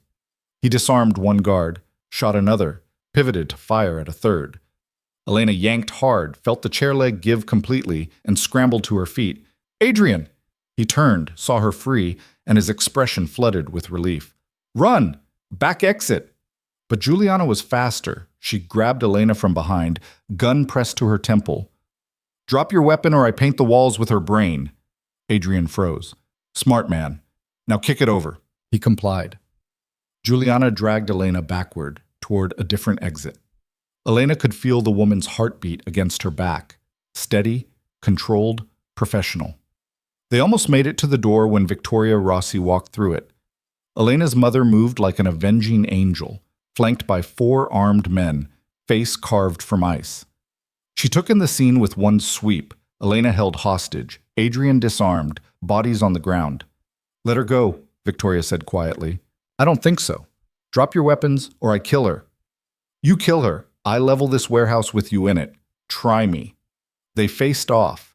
2 powerful women locked in a battle of wills. Elena could barely breathe, the gun barrel cold against her skin. Your daughter's been very helpful, Juliana said. Told us about the 3 copies. We have one. I assume you know where the others are? Release her and we'll talk. Release her and I lose all leverage. I'm not stupid. Neither am I. You pull that trigger, my men open fire. We both die. But you die first. Victoria's eyes were flint. Or we can be civilized. Make a trade. Information for my daughter. What information could you possibly... I know who ordered the hit on Rinaldi. I know who's really running the organization your family works for. I know things that would make you very valuable to them. Or very dead. Depending on how you play this. Juliana's grip loosened slightly. You're bluffing. Am I? Marco spent 15 years as their accountant. You think he didn't talk to me? Didn't tell his wife anything? Victoria smiled, sharp and dangerous. I know more than my daughter ever could. Let her go, and I'll tell you exactly what you need to know to survive what's coming. The warehouse was silent except for Elena's ragged breathing. Juliana's calculation was almost visible, weighing options, assessing angles. Then she shoved Elena forward. Elena stumbled into her mother's arms. Victoria pulled her close, fierce and protective, while her security team moved forward to surround them. Now talk, Juliana demanded. Victoria looked at her daughter. Close your eyes, sweetheart. Mom, close your eyes. Elena did. Heard Victoria give a signal. Heard gunfire erupt. Brief, targeted, brutal. When she opened her eyes again, Juliana was on the ground, bleeding from a shoulder wound. The remaining Cavalli men were disarmed, on their knees. Adrian had retrieved his gun. He moved to Elena immediately, checking her over with frantic hands. I'm okay, she said. I'm okay. Victoria walked to Juliana, crouching beside her. Here's how this actually works. You're going to tell me everything about the organization. Names, operations, hierarchies, everything. And I'm going to use that information, combined with what my husband collected, to burn the whole network to ash. You're insane. I'm motivated. There's a difference. Victoria's voice dropped. You came after my daughter, threatened my family. That was your mistake. Now you get to watch while I dismantle everything you've built. She stood, nodding to her men. Take them. Make sure they're comfortable while they wait for the authorities. Mom, what are you doing? Elena asked. Ending this. The way your father should have. Victoria pulled out her phone. I'm calling every contact I have in law enforcement, media, government. We're going public with everything. Every name, every transaction, every dirty secret. By tomorrow morning, this organization won't exist. They'll come after us. Let them try.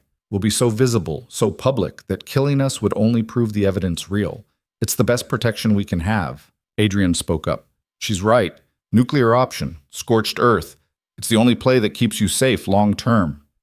Elena looked between them, her mother and the man she loved, both ready to burn the world down to protect her. She thought about her father, about the evidence he'd died collecting, about the choice he'd tried to make. Do it, she said. Victoria made the calls.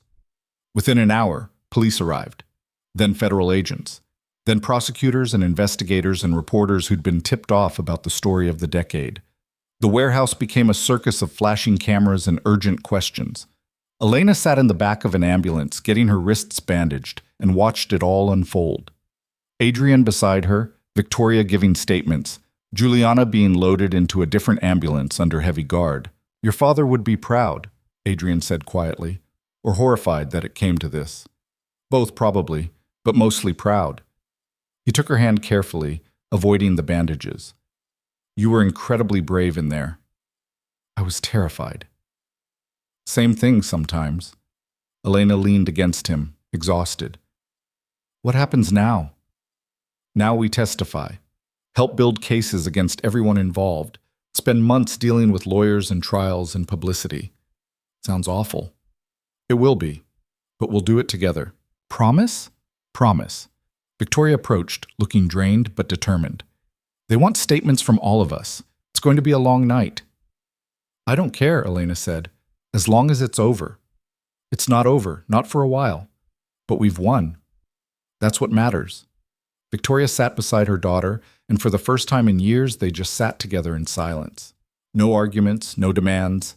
Just mother and daughter, survivors of the same storm. Hours later, after statements and paperwork and endless questions, they were finally allowed to leave. Adrian drove them to a hotel, somewhere anonymous and safe, while Victoria's estate was processed as part of the investigation. Elena showered, washing off the warehouse grime and fear, letting hot water melt the tension from her muscles. When she emerged, Adrian was on the phone again, coordinating something. My people are accelerating the legitimate business transition, he said when he hung up. With the organization collapsing, there's opportunity. We can build something clean. We? If you want. If you're still interested in being part of my life after all this insanity. Elena crossed to him, cupping his face in both hands. Adrian, I got kidnapped, threatened, and nearly killed. And I'm still here. What do you think? He pulled her close, kissing her with desperate relief. I think I'm the luckiest man alive. You're definitely the most dramatic. You love it. She did. They fell into bed together, too exhausted for anything but holding each other. Elena listened to Adrian's heartbeat, steady and strong, and felt something like peace settle over her. Her father's evidence would bring down powerful people. Her mother would rebuild their family empire. Adrian would complete his transition to legitimate business. And Elena, she'd finish medical school, open her practice, save lives. They'd all survived, scarred, changed, but alive. For now, that was enough. The media called it the biggest criminal conspiracy scandal in European history. 23 arrests in the first week alone. Politicians resigned, businessmen fled the country, entire financial networks collapsed like dominoes. Marco Rossi's evidence had been a nuclear bomb, and Victoria had detonated it with surgical precision. Elena watched it unfold from the relative safety of a hotel suite that had become their temporary home. News channels played constantly in the background, talking heads analyzing the fallout, reporters staking out courthouses, former associates scrambling to cut deals. Her father's face appeared in every story, transformed from forgotten businessman into whistleblower hero. It felt surreal. Wrong, somehow. Like they were rewriting history to fit a narrative. Turn it off, Adrian said from the doorway. He carried takeout containers, the smell of Thai food cutting through the recycled hotel air. You've been watching for 3 hours. They're calling him a saint, like he planned all of this. Maybe he did, in his own way. He died of a heart attack, Adrian. Stress and fear and knowing he was in over his head. That's not heroic. That's tragic. Adrian set down the food, joining her on the couch. Doesn't have to be one or the other. People are complicated. Your father was flawed and brave and scared and determined. All of it at once. Elena leaned into him, grateful for the steadiness. 3 weeks had passed since the warehouse. 3 weeks of depositions and interviews and protective custody. 3 weeks of watching their lives become public property. My mother called, she said. The prosecutors want us to testify at the preliminary hearings next month. All of us? You, me, her, Sophia, everyone who can speak to the evidence. Elena picked at her food without eating. They're building cases against 47 people. Some of them are threatening to countersue, claiming the evidence was obtained illegally. Was it? I don't know. My father's methods weren't exactly by the book, but neither were theirs. Adrian was quiet for a moment. Are you having second thoughts? About going public? No? Yes? Maybe. Elena set down her container. I keep thinking about what could have happened if we just destroyed the evidence, given the Cavallis what they wanted, walked away. We'd be dead within a month, you know that. Or we'd be alive and ignorant and safe. There's no such thing as safe ignorance. Not in this life. Adrian turned her face toward him gently. Your father collected that evidence because he couldn't live with himself otherwise. Because some things are worth the risk. You made the same choice. Don't second guess it now. Even if it means spending the next year reliving trauma in courtrooms? Even then, Elena wanted to believe him, wanted to feel certain about the path they'd chosen, but certainty felt like a luxury she couldn't afford anymore. Her phone buzzed. Victoria, asking if they could meet for dinner. Neutral location, just the three of them. Elena agreed, partly because she missed her mother and partly because the hotel suite was starting to feel like another gilded cage. They met at a small restaurant in Navigli, far from the media circus. Victoria looked different, softer somehow, less armored. She wore jeans and a simple sweater instead of her usual designer armor. You look tired, she said when Elena sat down. I am tired, exhausted, actually. It'll get worse before it gets better. The trials will drag on for months. Maybe years.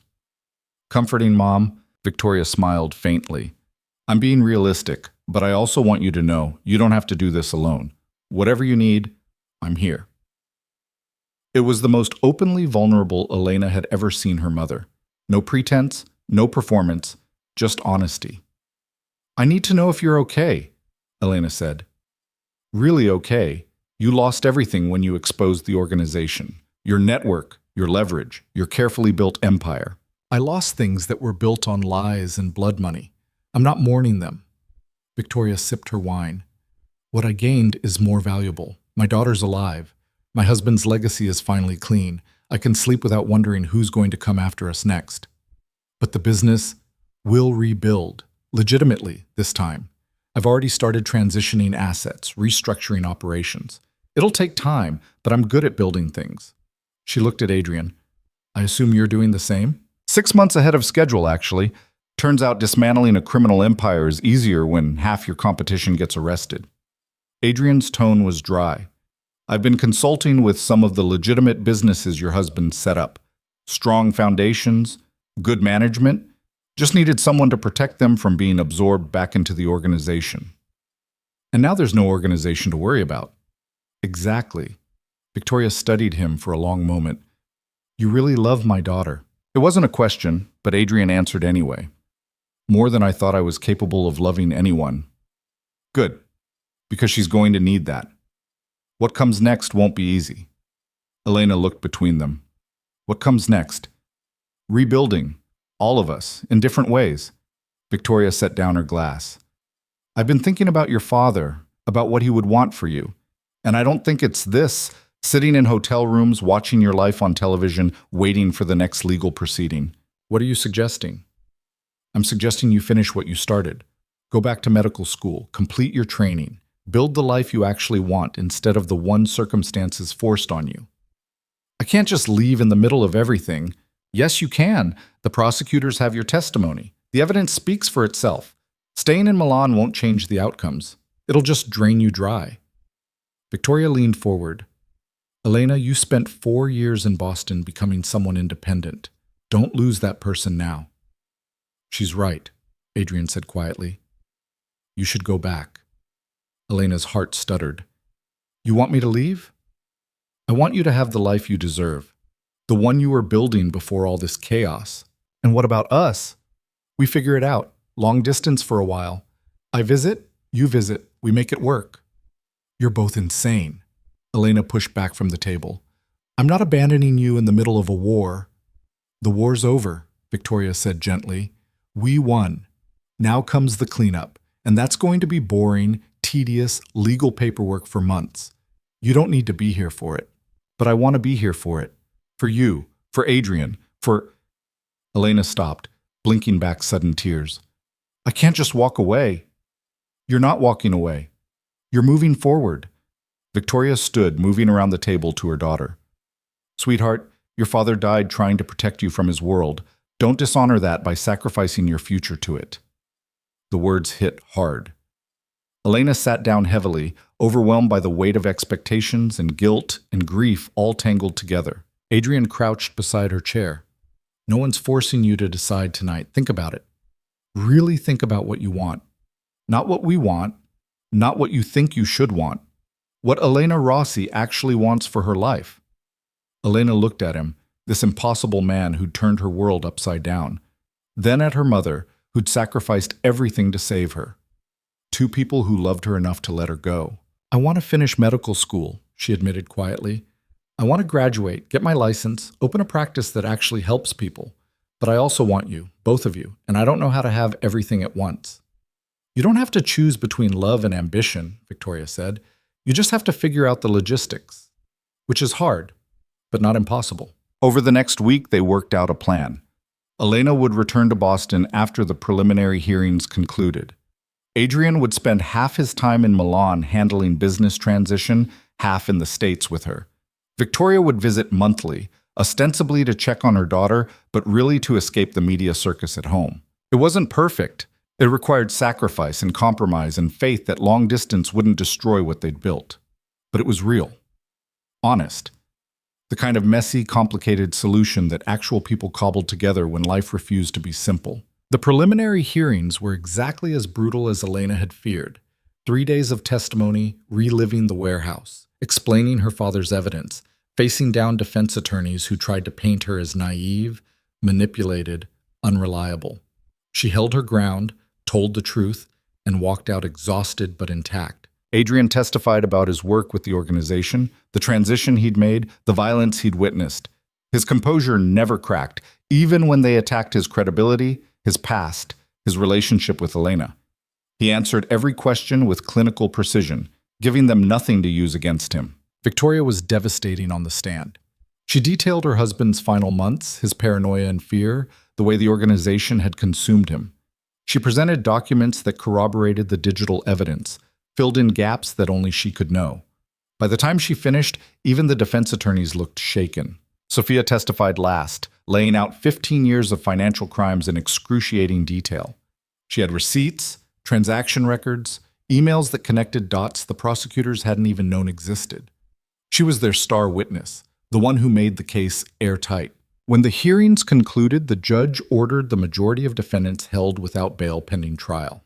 It was a victory, though it felt hollow. Justice was happening, but it wouldn't bring back the people who died, wouldn't erase the trauma or give them back the years lost to fear. Elena flew back to Boston on a gray October morning. Adrian drove her to the airport, both of them quiet, neither wanting to acknowledge the goodbye coming. Both Shuotian. At the terminal, Elena finally spoke. This feels wrong. Like I'm running away. You're not running. You're choosing your life. There's a difference. What if you meet someone else while I'm gone? Someone easier, less complicated. Adrian pulled her close. Elena, I'm 50 years old. I've met everyone I'm going to meet, and none of them are you. That's not a guarantee. It's the best guarantee I can give. I love you. That doesn't change because of geography. Promise? Promise. They kissed there in the terminal, not caring about the stares or the rush of travelers around them. When they finally pulled apart, Elena's eyes were wet. Come visit soon, she said. 2 weeks. I already booked the flight. 2 weeks is forever. Then we'll make up for lost time. Elena forced herself to walk away, through security, toward her gate. She didn't look back. If she looked back, she'd never leave. Boston was exactly as she'd left it, cold, busy, indifferent to personal drama. Elena's apartment had been sublet while she was gone, so she crashed with a former classmate until she could find her own place. She re-enrolled in her classes, caught up on missed coursework, threw herself into studying with desperate focus. It helped. The routine, the structure, the clear goals. She attended lectures, worked shifts at the teaching hospital, studied until her eyes crossed. It left less time to think about Milan, about trials and testimony, and the constant background radiation of anxiety. Adrian called every night. Sometimes they talked for hours about nothing, his day, her classes, the weather. Sometimes they just stayed on the line, doing separate things, connected by silence and static. It wasn't the same as being together, but it was something. He visited exactly 2 weeks later, showing up at her new apartment with takeout and a duffel bag. They spent the weekend in bed, making up for lost time, relearning each other's rhythms. When he left, the absence hurt worse than before. Victoria visited a month later, inspecting Elena's apartment with critical eyes and ultimately approving of the modest efficiency despite its lack of proper closet space. They had dinner at an Italian restaurant that couldn't compare to Milan, and Victoria told her about the trials, the restructuring, the slow process of rebuilding legitimacy. The Rossi name actually means something positive now, she said. People associate us with integrity, with standing up to corruption. Your father would find that ironic. Or satisfying. Both, probably. Victoria smiled. I've been thinking about starting a foundation, something focused on helping victims of organized crime, financial support, legal aid, counseling. A way to actually do good with the empire he built. Dad would love that. I know. That's why I'm doing it. They talked about the future, Elena's graduation timeline, her plans for residency, the practice she wanted to open someday. Victoria offered to fund it, and for once, Elena accepted without argument. Some fights weren't worth having. The semester passed in a blur of exams and clinical rotations and late-night calls with Adrian. He came to Boston every month, sometimes for a weekend, once for a full week. They fell into a rhythm that worked despite the distance. Imperfect, but functional. In December, Elena flew home for the holidays. The Rossi estate looked different, less imposing, more lived in. Victoria had donated half the art collection to museums, sold off the expensive furnishings that screamed old money, replaced them with things she actually liked. It felt more like a home and less like a museum. Adrian joined them for Christmas dinner. The three of them crowded around a table meant for 20. It should have been awkward, the girlfriend, the mother, the boyfriend trying to navigate family dynamics. Instead, it was comfortable, natural, like they'd been doing this for years instead of months. I have news, Victoria announced over dessert. The foundation is officially launching in January. We've already secured funding, hired staff, identified our first round of recipients. That's amazing, Mom. It's a start. Your father's legacy deserves more than criminal trials and scandal. This is how we honor what he tried to do. Adrian raised his glass. To Marco, who made a lot of mistakes but died trying to fix them. To Marco, Victoria and Elena echoed. They drank to a dead man who'd been flawed and brave and human, who'd loved imperfectly but completely, who'd left behind evidence that changed everything. Later, Elena found Adrian on the balcony where they'd first kissed. He was smoking, staring out at the city that had brought them together. What are you thinking about? She asked. How much has changed in 6 months? How different my life looks now. Better or worse? Different. Not better or worse, just real. He stubbed out his cigarette. I spent 30 years building power through fear and violence, and in 6 months you made me want something else. Something honest. I didn't make you do anything. You chose it. Because you showed me it was possible, that there was another way to live. Adrian pulled her close. I'm not a good man, Elena. I've done terrible things, hurt people, made choices I can't take back. I know. And you love me anyway? I love you because you're trying to be better, because you chose to change. That matters more than what you were. He kissed her, and Elena tasted smoke and whiskey and something that felt like hope. The new year brought trials. The first major case went to court in February, a politician who'd used the organization's money to fund his campaigns. Elena testified via video link, her face broadcast to a courtroom in Milan while she sat in a law office in Boston. The defendant was convicted, sentenced to 12 years. 3 more trials followed in rapid succession. More convictions, more people going to prison for crimes they'd committed while Elena was still a child. Her father's evidence was holding up under scrutiny, piece by piece dismantling the network that had killed him. In March, Adrian closed the sale of his last questionable business. He was officially, completely legitimate. It meant less income, tighter margins, actual accountability. He said it felt strange. Elena thought he looked lighter. She graduated medical school in May, cap and gown and proud smile for the cameras. Victoria flew in, along with Adrian, both of them cheering loudly when Elena's name was called. Afterward, they had dinner at an expensive restaurant, toasting to the newest Dr. Rossi. Your father would have loved this, Victoria said, eyes bright with tears she'd never admit to shedding. I wish he could have been here. He is, in every choice you make, every life you'll save. Elena started her residency in June at a hospital in a rough neighborhood, treating gunshot wounds and overdoses and domestic violence victims. It was brutal, exhausting work. She loved every second. Adrian split his time between Milan and Boston, building his legitimate business into something sustainable. He was good at it. The strategy, the negotiation, the long-term planning just needed different applications. They talked about the future sometimes, about whether Elena would return to Italy after residency, whether Adrian would relocate permanently to the States, whether they'd find some third option neither had considered. They never reached conclusions, just kept the conversation open, flexible, honest. In September, Victoria called with news. Giuliana Cavalli took a plea deal, testified against the remaining defendants in exchange for reduced charges. How reduced? Elena asked. 20 years instead of life. She'll be eligible for parole in 12. That's it? After everything she did? It's how the system works. She gave them bigger fish. The prosecutors are satisfied. Elena wasn't satisfied. Giuliana had held a gun to her head, threatened Adrian, orchestrated kidnappings.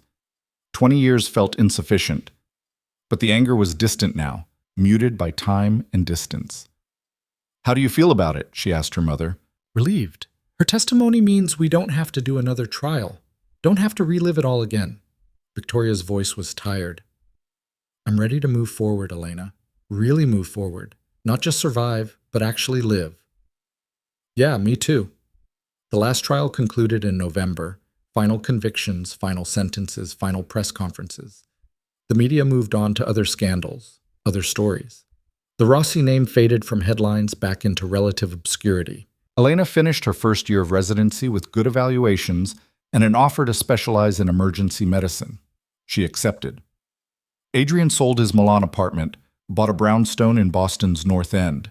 Victoria visited monthly, spending less time managing crises and more time actually enjoying the city. They weren't a conventional family, weren't even entirely sure what they were to each other. But they worked, messy, complicated, real. In December, exactly 1 year after their first Christmas together, Adrian proposed. It wasn't dramatic. No grand gestures or public displays, just the two of them in his brownstone. December snow falling outside, a simple ring that had belonged to his mother. I know this is complicated, he said. I know we're still figuring things out, still building something neither of us entirely understands. But I want to build it with you, officially, permanently, if you'll have me. Elena looked at the ring. Old gold, small diamond, worn smooth by time. She thought about her father, about the evidence that had changed everything, about the impossible journey that had brought them here. She thought about being 23 and trapped in a gilded cage, desperate for escape. She thought about being 24 and free, building a life she'd chosen, loving someone who'd chosen her back. Yes, she said. They married in February in a small ceremony at City Hall. Victoria was there, along with a handful of Elena's colleagues and some of Adrian's business associates who'd survived the transition to legitimate work.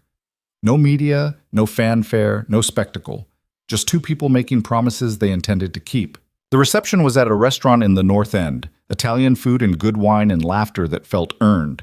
Victoria gave a toast that made Elena cry, talking about second chances and hard-won happiness, and the daughter who taught her that control wasn't the same as love. Adrian's toast was shorter. To Elena, who saw something worth saving in a man who'd given up on redemption, who fought for us when I was ready to walk away, who made me want to be better than I was. They danced to music that was too loud in a room too small, surrounded by people who'd witnessed their impossible story. And for the first time in years, Elena felt something she'd almost forgotten. Joy. Pure, uncomplicated, perfect joy. They honeymooned in a cabin in Vermont, snow-covered mountains and crackling fires and absolute silence. No phones, no internet, no connection to the world that had tried to destroy them. Just each other. Do you ever regret it? Elena asked one night, wrapped in blankets in Adrian's arms. How everything happened. The chaos and danger and trauma. Adrian was quiet for a long time. I regret that you got hurt, that you had to see that violence, that I couldn't protect you from all of it. That's not what I asked. I know. He kissed her temple. No, I don't regret it, because it led here, to you, to this, and I'd survive it all again if it meant ending up exactly where we are. Even the parts where you almost died, even those, Elena understood, because she felt the same way. The warehouse, the trials, the fear, all of it had been terrible, traumatic, life-altering in ways she was still processing. But it had also been transformative, had burned away pretense and left truth, had shown her what she was capable of when pushed to the edge, had given her Adrian, given her back her mother, given her a father's legacy she could be proud of. Sometimes the cost of becoming yourself was everything you thought you were. Sometimes you had to break completely before you could rebuild into something stronger. Elena had broken, and she'd rebuilt, and she was stronger for it. They returned to Boston to normal life, or their version of it. Elena worked 70-hour weeks at the hospital. Adrian ran his businesses and occasionally consulted for the prosecutors on remaining cases. Victoria launched her foundation and called weekly with updates about families they'd helped, lives they'd changed. In March, exactly 2 years after her father's evidence had gone public, Elena received a letter from Sophia. The former accountant was in witness protection, living somewhere under a new name, but she'd found a way to reach out. Your father would be proud of you, of all of you. What he started, you finished, and you did it with more courage than he ever had. Thank you for not letting his death be meaningless. Elena kept the letter in her desk drawer, reading it when she had bad days or difficult patients, or moments when she questioned whether any of it had mattered. It had mattered. Every choice, every risk, every terrifying moment. It had mattered because they'd chosen to make it matter. Years passed. Elena completed her residency, opened a small practice in a neighborhood that couldn't afford adequate medical care. She treated immigrants and addicts and abuse victims, people the system had failed. She saved some of them, lost others, learned to live with both. Adrian's businesses thrived. He never got rich the way he'd been when running criminal operations, but he built something sustainable, something he could be proud of. He hired people from disadvantaged backgrounds, gave them chances they wouldn't get elsewhere, proved that redemption was possible if you worked for it. Victoria's foundation grew. They helped hundreds of families, funded legal aid for victims of organized crime, lobbied for better protections and harsher penalties. She became a voice for reform, using her wealth and influence for actual good. Elena's mother called one afternoon, voice strange. I'm at the cemetery. Your father's grave. Is everything okay? Everything's fine, better than fine. I wanted to tell him about the foundation, about you and Adrian, about everything we've built. A pause. I think he'd be happy. Not about how we got here, but about where we are. Yeah, I think so too. Elena, thank you for being stubborn enough to fight for what you wanted, for not letting me control you into some version of safety that wasn't real. You're welcome, Mom. I love you. I don't say it enough, but I do. I love you too. Elena hung up and sat in her office, surrounded by patient files and medical equipment and the life she'd built from scratch. She thought about her father, who'd died trying to do the right thing, about her mother, who'd sacrificed everything to protect her, about Adrian, who'd dismantled an empire because she'd made him want something more. She thought about the girl she'd been at 23, desperate, trapped, longing for escape, and the woman she'd become at 28, scarred, strong, free. The journey between those two people had been brutal, had cost more than she'd ever imagined paying, had demanded everything she thought she was and forced her to become someone she'd never planned to be. But she'd survived. They all had. And survival, real, hard-won, earned survival, was its own kind of victory. Elena stood, straightened her white coat, and went back to work. She had patients to see, lives to save, a future to keep building. And that future, messy and complicated and entirely her own, was exactly what her father had died trying to give her. So she'd live it, fully, honestly, without apology. For herself, for Adrian, for her mother, for the man who'd collected evidence in secret and hoped it would someday set them all free. She'd live it, and she'd make it matter. Because in the end, that was all any of them could do. Choose to matter, choose to fight, choose love over fear, truth over comfort, becoming over being. Elena had made her choices, and she'd live with them, not perfectly, not smoothly, but completely. That was enough. It had to be.